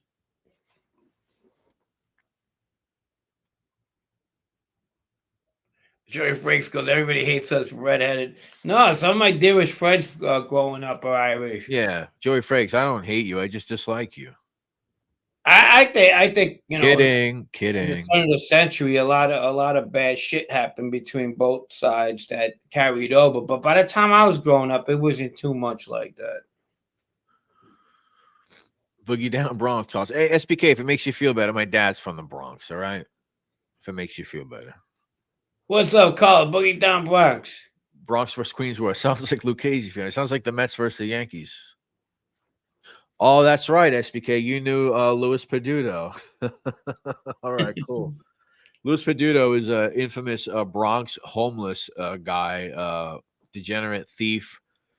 SBK knew him, and he was robbing cemeteries back in I don't know 10 years ago or so, and he robbed my uncle's tools. Yeah, so the story, I actually went to the cemetery for my channel where he was robbing it, and the detectives, according to the story that's told on the case, convinced them that he like damaged Fat Tony's mausoleum in St. Raymond's. That's what they said. They told him, and then he was like, "All right, fine, I did it. Please don't tell anybody." Yeah, Louis Peduto, and SPK ended up knowing him. Have you heard of Morselinos in the Bananos? I heard of Morselinos, but I don't remember if it was in my neighborhood or all the Bananos. I don't remember. My last name was originally what is that? Garbage. Yeah, Garbage. Before Ellis Island decided to cut it up. Yeah, Ellis Island did that for sure. I prefer the Spanish Girls on Sunset Park, Brooklyn. That's where I grew up. Oh, Perkins, nice. I lived in Sunset Park for about 2 years and a half. It was called MDC. I don't know. I didn't get to see many Puerto Rican girls. So close to home, yet so far away. Yeah. I'm from SoCal, Joey Frake says. I've been an Eagles fan since Randall Cunningham and Jerome Brown. Oh, wow. Yeah.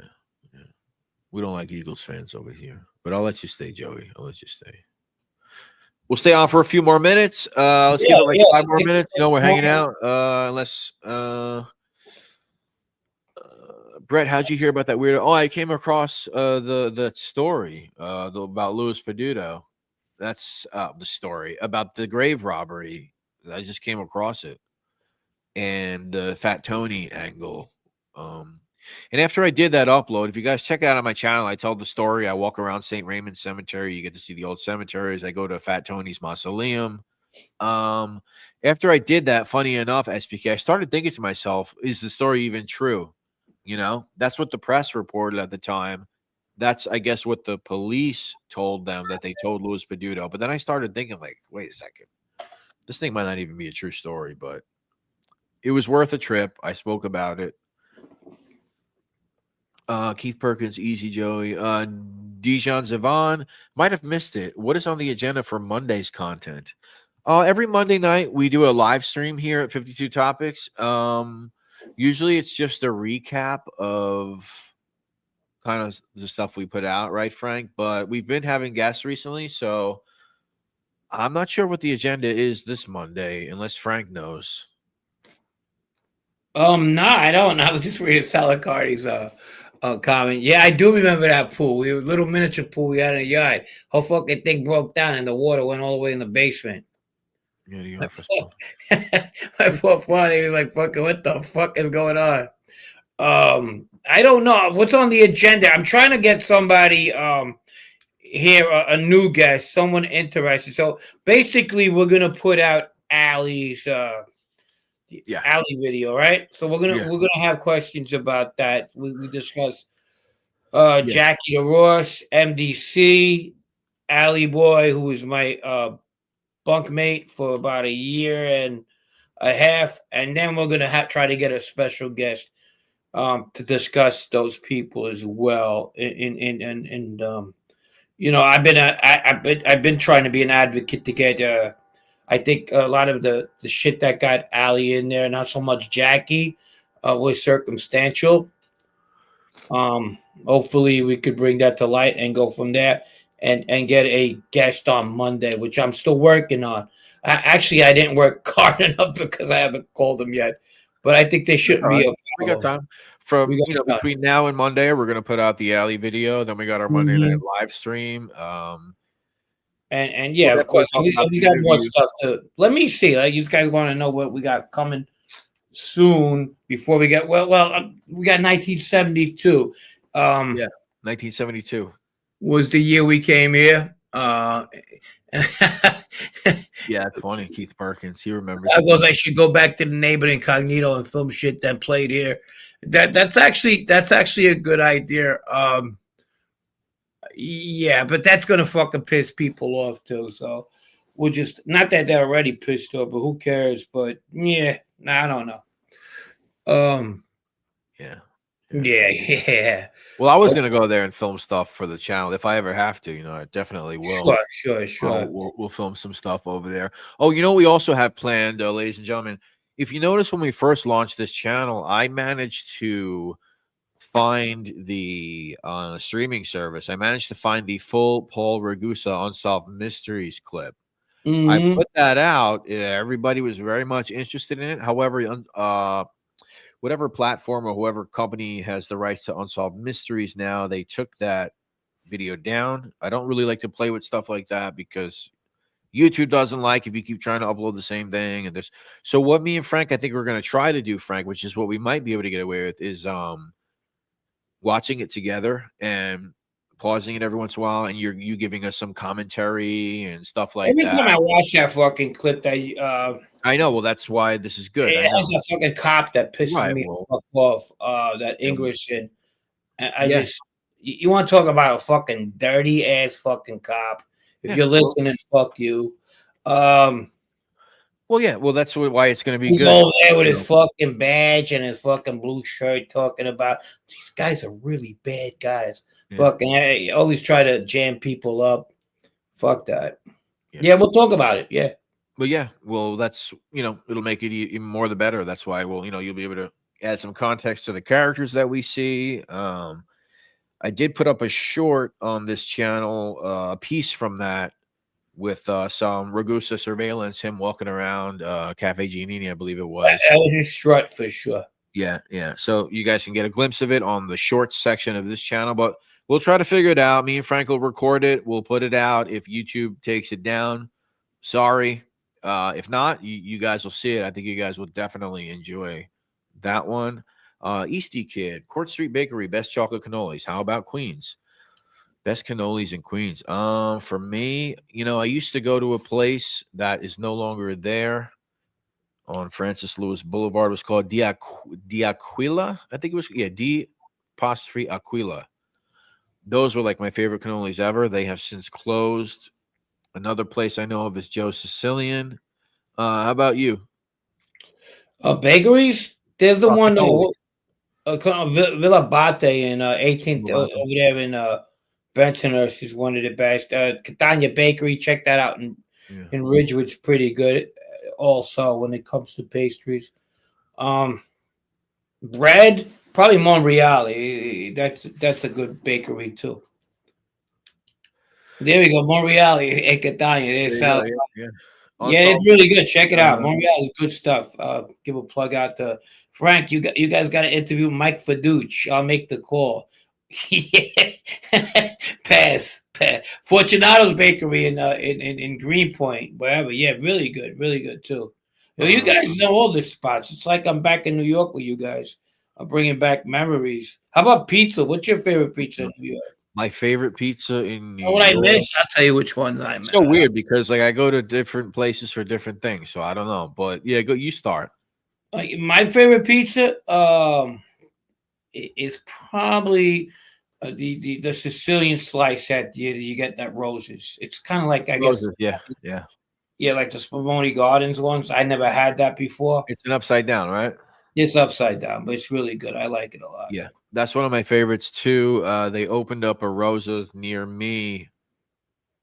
I think it's the same family. I'm pretty sure, and I get that too. The square with the sauce on top. They also make a pretty good. It's more of like a whole meal. They make a good grilled chicken Caesar slice. I know some people might not like that, but Caesar salad slice. But really, like with the you ever had a salad slice? The salad slice. Lettuce in there. Fucking lettuce, grilled chicken. Oh, they take a fucking salad and put it on top of a pizza. You never seen that before? No. Yeah, salad. It's not even that new. When I was a kid, a couple of places had salad slices, but then they started getting like. What is that? They got super fancy with it. They started putting Caesar dressing and grilled chicken. Like I said, it's more like a meal, but it's pretty enjoyable. Joe's and John's used to be really good back. Dire Straits goes Chris Stefano, the comedian from Ridgewood, likes Joe's and John's. Yeah, he's from Ridgewood. Yep. And Joe's and John's, they were on Forest Area before that. They had a little spot. Yeah. And forever. And I think they're paisans of mine, if I'm correct. Sal, I know. I think they're Castello Maris. I might not. I'm sure. But anyway. So I like Amore Pizza in Flushing. Amore Pizza in Flushing is one of my favorite pizzerias. Like I said, it depends. Freddy's in Whitestone for a Sicilian, a square. As far as like Manhattan, I always like John's Bleecker. I always like them a lot. Yeah, it's a popular one.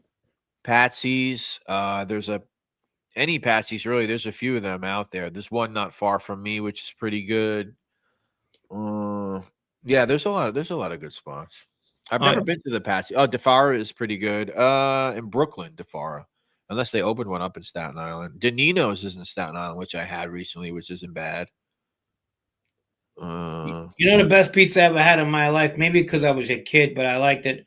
It was on Knickerbocker Avenue in Himrod. It was on Knickerbocker actually, but between Himrod and Harmon, it's called Nick's Pizza. They were Cuban, and they made pizza.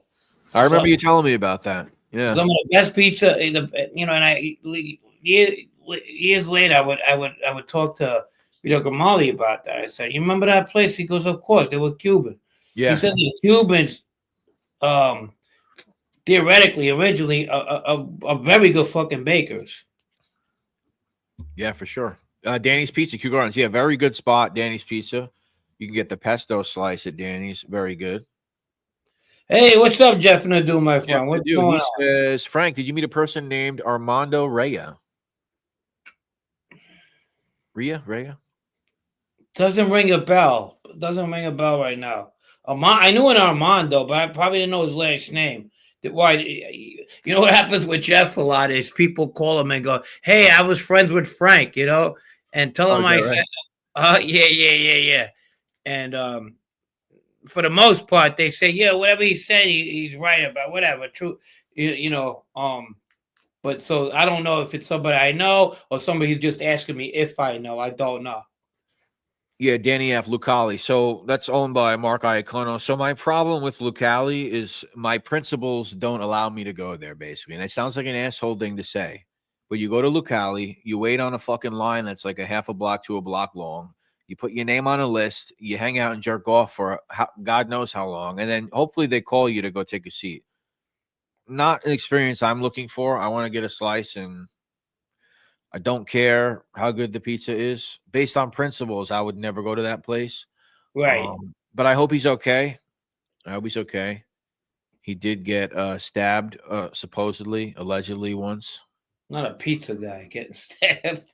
by another mob guy. Everybody knows the story, but I guess, I don't know, maybe we won't talk about it. Who's very rich in vices? Well, pizza guys have a lot of vices and haircutters. Oh, yeah? Yeah, working at coffee shops, these gambling environments, I always noticed that haircutters are fucking pizza men. Got something they gamble, they got every fucking vice, play cards that you could imagine. Keith Perkins says Quaaludes on the corner by Spumoni by John's Deli. Oh, yeah, there you go. Some Gravesend Quaaludes. Very good. Very good. The sit down with Jeff and Do, he says, Frank, a lot of people call about you and they like you. They're lying. Not Sammy, I bet. Yeah. SBK Lucali. Lucali, I mean, SBK, I mean, I bet it's probably fucking amazing. And their calzones actually look pretty damn good, but I just can't see doing it. I have zero patience. Best Sicilian ever had. 1976 Oceanic cruise ship. That's oddly specific, but I believe you. In 1976 on an Oceanic, or is it called 1976 Oceanic cruise ship? My bad. Maybe that's what you meant. Social media ruined Lucali. Artichoke. Yeah, Scars is it on Rivington? Is that on the Lower East Side? Artichoke Basile, that's another spot. Artichoke Basile. Hey, Basile, check out yeah. Sal Hardy's statement there.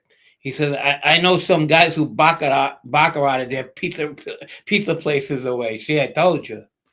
Yeah. You were telling these guys Baccarat game. We were 250 talking about grand on you know, on a that. Wasn't unheard of, bro. I'm telling you. Check out our video on the Baccarat game of my neighborhood. We covered that. 50 different dialects across the country. The size of the Carolinas is the same, but good for cultural things, I suppose. So by Italy. Yeah. Jeff goes, I need to pay tribute to Sammy. Hey, Bo. Sammy said you need to pay respects to him and that he's your boss. Kick over. Yeah, you need to pay respects or he's going to put you on your knees. Can you believe a fucking 80-year-old man talking like that? Okay, Sammy. You got that picture in your head, little lady. Then he pops the sneaksies with the girls. Fucking, dancing. He's a sick bastard, bro. He's sick. He's sick in the head. Yeah, so Frank, and I guess our conspiracy is that when he did tell Jeff to get on his knees and blow him, basically, he says things like that, putting it out there, that he's got the ladies I think around. he was putting it out there to the girl. Let me put it out there so they kind of get this vision in their head. You never know what could happen when things are late night over here. He peeked the snake over there peeping, seeing if her reaction. So he was putting it out and suck my dick. And she's like, "Oh, Sammy!" She thought she got aroused or something. Carpetbagger, right on. Made my night seeing you guys. What's a carpetbagger? Is that somebody who travels and begs? Carpetbagger. Do you travel and beg for votes? Is that what a carpetbagger is? A carpetbagger. I know that, but he wrote beggar. Oh, carpetbagger. Yeah. A carpetbagger. That's one of those Southern terms for. Yeah, but that's like when you come from somewhere else and you go somewhere else. Like I remember they were calling Hillary Clinton when she was in New York. What the fuck was it? Whatever. You're from somewhere else and you go to another state and you try to get elected. And you're not really a part of the culture. You're a carpetbagger. Frank, did you go to drop the link? So I just dropped the link for Jeff Bo. Jeff Bo, get over here. Yes, of course. Of course, from '93. Joe's and John's. Name the person who would leave the room. The funniest thing, not even with Sammy the Bull, is funny thing is a Wheel of Fortune thing that somebody made a while ago. Jeff Nadeau, what's going on? Yeah, I put that up. You ever see that? What's that? Yeah. The Sammy thing, there's like this. It's like a funny little meme of like Sammy on the Wheel of Fortune, and there's like a voice in the background that goes, "I like to solve," and it's like a thing. It says like J-I blank blank Y C-A-L blank, and he goes, Jimmy Calamandria. Oh, I have it. I'm gonna play that. Oh, it's so funny. Oh wow, really? I didn't see that. How did I miss that one? Oh, it's so funny. Yeah. Let me share the screen. Okay, Sammy. Okay, Sammy. By the way, I've seen that lady. She's a piece of ass. Yeah, no, she's good looking. Yeah. Very hot. Yeah, why do you think she got a job still? Here we go. Oh, yeah. Oh shit! Sorry guys, no longer. Let me bring it back. Okay. I saw. Oh, that'd be a good idea. Yeah. Gene Boreali. Wow. Okay. I saw. Oh, that'd be a good idea. Yeah. Michael Franchise. Oh, that's a good one.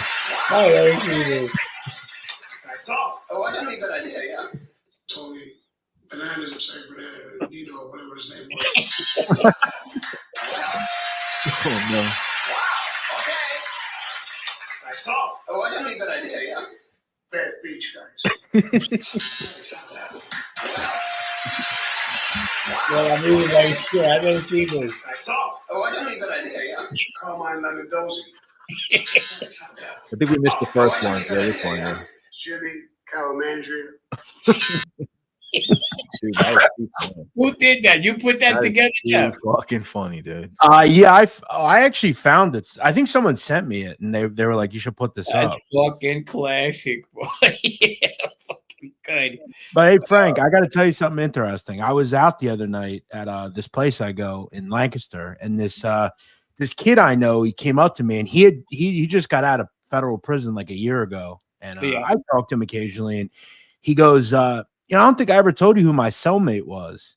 I'm like, oh, where? He's like, Allenwood. I was like, who? He goes, this Italian guy, Baldo. Oh, no way. And I'm like, really? He goes, yeah, for like 2 years. He said, I met his family. You know, I said, wow, that's a heavy hitter there. Yeah. Oh yeah, for sure. That's one of them that always sticks with me. You know, people say, I walked off the stand when because I knew him all my life, and it was kind of personal to me. So every time I hear, I hope, he was offered like 15 years, I believe, and he went to trial with all these fucking guys telling on him in that murder, and he ended up getting life, and he's been in there like close to 25 years now, I think. Yeah, that's crazy. Yeah. Speaking of Sammy, Jeff, what do you think about the Italian American Civil Rights League coming after Sammy the Bull? Well, it's funny. I have a lawyer friend, Frank knows who I'm talking about. He contacted me about that and said, hey, do you want to post about this? We'll give you first crack at it. And I said, honestly, I don't agree with it. I don't think Sammy, I think you should be able to tell a story. I don't like Sammy that much. We definitely disagree on things, but I said to the guy, I said, well, let me ask you. I said, is the Civil Rights League going to fight John Gotti's family for John Favara or Chris Colombo's? Are we going to fight for the victims of his father? I said the same thing. Yeah. I think to me, it sets a really weird precedent. Throw in the fact that, like, look, you're getting Roger Stone as your spokesperson. That's not exactly Pretty wild. Yeah, I don't know. I get what they're doing, but I didn't want to talk about that. Yeah. I mean, they could do that like every couple of years if they wanted to. You should make The Irishman, make a better movie, or they could do that forever. But obviously, Sammy. I remember when Jersey Shore came out. They said that Jersey Shore was like a disgrace to Italians, and it's like, well, I don't know. No offense to them, but like, I mean, Frank, you're from Sicily, right? Yeah. I mean, when you hear about Italians, right? A lot of people think of the mafia right away, right? Of course. Yeah. Of course. Maybe isn't it a bit hypocritical? As again, like I interviewed Chris Colombo. It's very difficult. It's one of the hardest interviews I've ever had because he doesn't.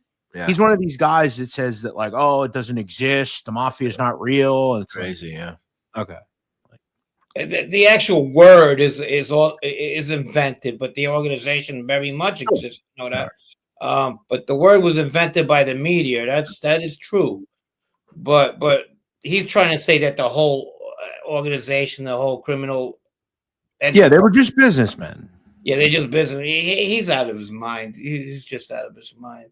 But yeah, I don't. He's a difficult. I can see where he's a difficult interview. You know what I mean? Oh, it was very hard. He didn't want to answer anything. It was very difficult. But no, Jeff, the civil rights. I don't get that at all. Maybe Jeff, because he because I don't know anything at all. So about as far as like gambling in that world, is he as successful and well known as he says he is? I don't really know in terms of that. Successful in history, whatever he says. Yeah, I never, I've been in the gambling space for a while. I never heard of him. I mean, I know he was a bookmaker at one point. Okay. But yeah, I don't know much about him. I know he gives picks and stuff out, and he's a nice enough guy. I mean, he's very kind to me, but it was this hard interview. But listen, I think people should be able to, tell their stories. I could understand, maybe taking some of the money from them and whatever, but I don't think Sammy has a lot of money, to be quite honest. I think that they've already taken him to the cleaners as far as taking the money he earns. Yeah, I mean, no, I feel you. He took a nice shot that one time he got arrested on that ecstasy thing, Yep. And I know they did it with his book too. I mean, they took a bunch of money from that. But what they gave it was a victim thing. Yeah. But I think he lives in Arizona. So what can they really do? I mean, exactly. And not all states even enforce that. I mean, it's hard to enforce at all, to be honest. But not all states look at that Son of Sam law, and they don't. Some of them are like, yeah, no, that's not how it works here. Listen, if we had an issue with this, true crime wouldn't exist. None of that would exist. Right. Right. You know, it's like I think you should be able to tell a story. Yeah, it's dicey. It's a free speech issue, really. I mean, it's Right. you know, it's just people. You know, when it comes down to the money, I don't know. It's not the same law as a New York law, though, right? It's a New York. It's not a federal, right? Right. No, it's not enforced by every state. If you look it up, it's not. Right. I know. Yeah. I mean, and it's dicey to begin with because you know it's a free speech thing. So I mean, not to say that it hasn't been enforced. Of course, it has. I mean, just go to Canada and write your book if you think it's gonna make that kind of money. I don't go there, Bo. I don't go there, but yeah. There's actually only 7 states that don't have it. Oh, really? That's it? 7 Yeah. states. The only states are Massachusetts, Missouri, Nevada, New Hampshire, North Carolina, South Carolina, Vermont. Okay. Oh, wow. So if you're Sammy, just set all your business up in Nevada and you don't have to worry about it. There you go. There you go. Yeah. Well, it's interesting. We'll see what happens. I'll watch the show. I'd like to see the show. I'll watch it. I still remember, you'll get a kick out of this. I think I've talked about this, but when I was interviewing Sammy, I'm sitting there. My phone's like sitting on my table in front of me. I get a text, and it's that woman, Anna. She texts me. She goes, "Hey, you'd really be doing us a favor if you call Sammy the Don of social media." Oh, yeah. She's like, you're at Barstool headquarters right now. She's like, it would look really good for us with like some of the younger people. And I'm like, okay, well, I had him in front of me, like he's like talking about the night he got made or something, and like I threw it in and like kind of laughed, and it was just like, what the fuck, man? He's gonna come in with a case like James Brown. It's like Sammy. There's always an angle. Oh, for sure. I like when he was in the car recently with Francis, and you guys better not talk to that guy either. Or whatever he was Yeah, with about Mikey Scars. Oh yeah. I don't want to see you guys hanging out with him. We're not gonna be friends. Yeah, throw that in. I stumbled across that video. Are you Lee Cole? Yeah, I'm Lee Cole. Oh yeah. How you doing, Sam? Family out here, he's like. Best. I got family out here. Yeah, you got family out here. You got family out here. I was on my way to visit my cousin, Lee Cole the third. Lee Cole, Yeah. you Lee know, Cole the second. Stumbled on him. Fucking funny, man.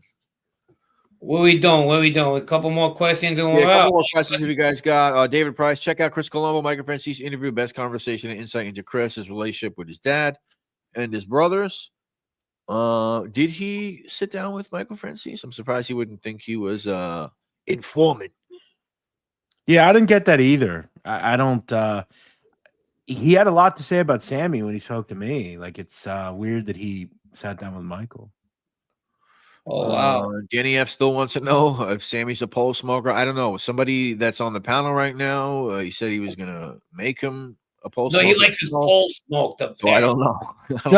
I think there's a real possibility that I don't think he's gay, but I think he is bisexual. I do believe gay for pay. And in fact, there's a book that was written by Eddie Garofalo's daughter. She claims that it was, quote, common knowledge in Brooklyn. Throw in the fact that we have found out that Nick Sciabetta was not in the streets at all. Really? What would he been killed over otherwise? I mean, yeah, that was always the thing, right? That he might have had something going on with him. No, there was a kid that Sammy was supposed to be messing with, and Nick Sciabetta knew about it. Okay. Yeah, that's wild. Yeah, but common knowledge, knowing that he was. That's just what the book said, and you can Google it. If you Google Sammy Gravano bi or something gay, it'll come up. I never got that vibe off him, but however, he's always like when this guy was a big guy. He was a good-looking guy, Yeah. Okay. I know someone that does that like too. Me back a little bit, He does throw around like stuff about dicks a lot. Like he talked about Paul Castellano's like penis thing. Like I remember that fucking he talked about penis that pump. What about the story when he called an escort to go into the hotel room and blow Paul? Mm-hmm. No, listen. There's a on November 9, 2009, page 6 of the New York Daily News or New York Post wrote, "Call him Sammy the Gay Bull." That's the title of the article. Oh man, that's crazy. Oh my God. I see it right here, page 6. Yeah. Yeah. There you go. Call him Sammy the Gay Bull. There you go. That's fucking funny, dude. Yeah, authors Laura and Karen go follow. Yeah. Yeah, they wrote Garano once carried on a secret relationship with a man that Garofalo is called Jack Russo. Jack Russo. Huh? And if you look into who Sammy killed, there's a person called Jack that's unidentified on Sammy's kill list. Really? That's probably him. Dude. Sammy said, I didn't know I was dyslexic. I didn't know I couldn't read his face. I was dyslexic. Jesus Christ. Yeah. He tells Ruggiano the other night, you can't talk to Mikey Scars. Yeah, that's what I was talking about. Don't go against the family. Yeah. Ruggiano he FaceTimed Sammy live from the table at Sparks. If you saw that one, that was a fun one. He said, I'm the I did see that. Ruggiano was at Sparks having dinner. Yeah. And he had him I think he said something that somebody sent him a picture, like a video picture. One of his friends that he was laid down on the street like Castellano. Or sent it to him. Like, what the I'm not even kidding though. It is uber sick that you do know that he has the menu something like that, right? Yeah. At Sparks on his wall, like that night. Yeah. Who has that? Sammy. He has like it blown up and like framed. It's like it was like a actual menu that night from Sparks. Yeah. Yeah, it's on his wall. A sick fucking bad. That's so weird, right? That says number 19 on it.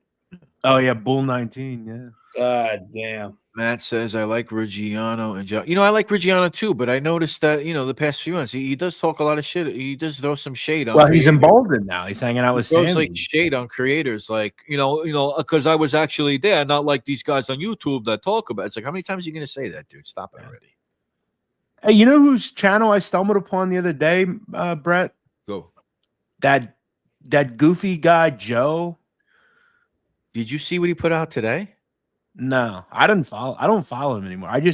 For whatever reason, it came up on my feed, and I was like, "Oh, this guy, he's still around." Well, listen to this. Angelo is getting out of prison. Right. Yep, he's getting out of prison. That just means he's going to go to his friend's house down the street, and that's going to be Angelo. Right. Apparently, from what he put out today, Angelo's getting out. He's a free man. He mentioned you. He mentioned me. But he calls you JN. He says, JN, he's a good beat reporter. He does what he does, but he doesn't know. He doesn't know. Hey, Brett, remember when he fell down like the hill? Yes. Yeah, I have that. He goes, oh, that wasn't good. You got to get that video. It's got to be still up. Oh man, you got to see this, Frank. It's super. I did. And the guy fell. Oh, that wasn't good. That wasn't good. I think the last time to pull it up, I actually had to go to the stream that I played it on. Dude, crazy. Too fucking. What do you think? Wrapping it up? Yeah, I guess so. All right. I'm getting. All right, guys. I'll see you. All right, Jeff. All right, Jeff. Thank you, man. Like always. Yeah, see you later. Have a good night. All right, ladies and gentlemen, thank you for joining us for tonight's live stream. We went on 2 hours and 15 minutes. This was an actual official episode 10, New York City, 1984. Right? Almost said 82, but we did 82. Oh, yeah. By the way, the song was Every Breath You Take. It was just 1984 song of the year. Right? Album of the year was Michael Jackson's Thriller, for any people who give a fuck. Yeah. But that was it. So before the Pete Diddler got a hold of it and made it a Biggie memorial track, right? Oh yeah. Biggie Another Day. That's right. Everybody, listen, thanks for hanging out tonight. Let me just give a shout out to those who generously donated. Ryan Brown, thank you so much. Good night. 1 million anniversaries. Thank you so much. Our buddy Matt, thank you so much. Ryan Brown again, Matt again. We got our buddy Timothy O'Reilly. We got BTF Phoenix giving us the 888s, the good luck of the number 8. We always appreciate the good luck. Welcome, BTF. Like I said, this was an official episode. We've been kind of doing these live as well. I think we're gonna release a pre-record this week. with Ali Boy and MDC. And I think we won't always do these episodes live. We're gonna put out some pre-records as well. Definitely. Especially since in the beginning we had a little technical difficulties, which I'll have to edit out. But for everyone that's stuck by for those technical difficulties, we really appreciate you. Frank, any last words? No. I mean, thank you everybody for coming. We had a good we had a good crowd today, didn't we? Yeah, we had about 130 something at one point. That was good. That's good. Thank you guys. Thank you for being yeah, Eric Foss. Yeah, Yeah, basically. What's the difference between writing a book or the God he's what's the difference between him writing a book or the God he's doing a movie? Yeah, what's the difference? I don't know if you're talking about the Italian American Civil Rights League or but Yeah, that's what I think. essentially, yeah, what's the difference? Just pick and choose, whatever. Sammy's a hot topic. So Frank, this was a good night. Yeah. Good night, everybody. Good night. See you Good next night, everybody. We appreciate all of you. We will see you very soon. Yeah, Eric. Yeah, it's crazy. Yeah. Yep. But ladies and gentlemen, thank you. Good night.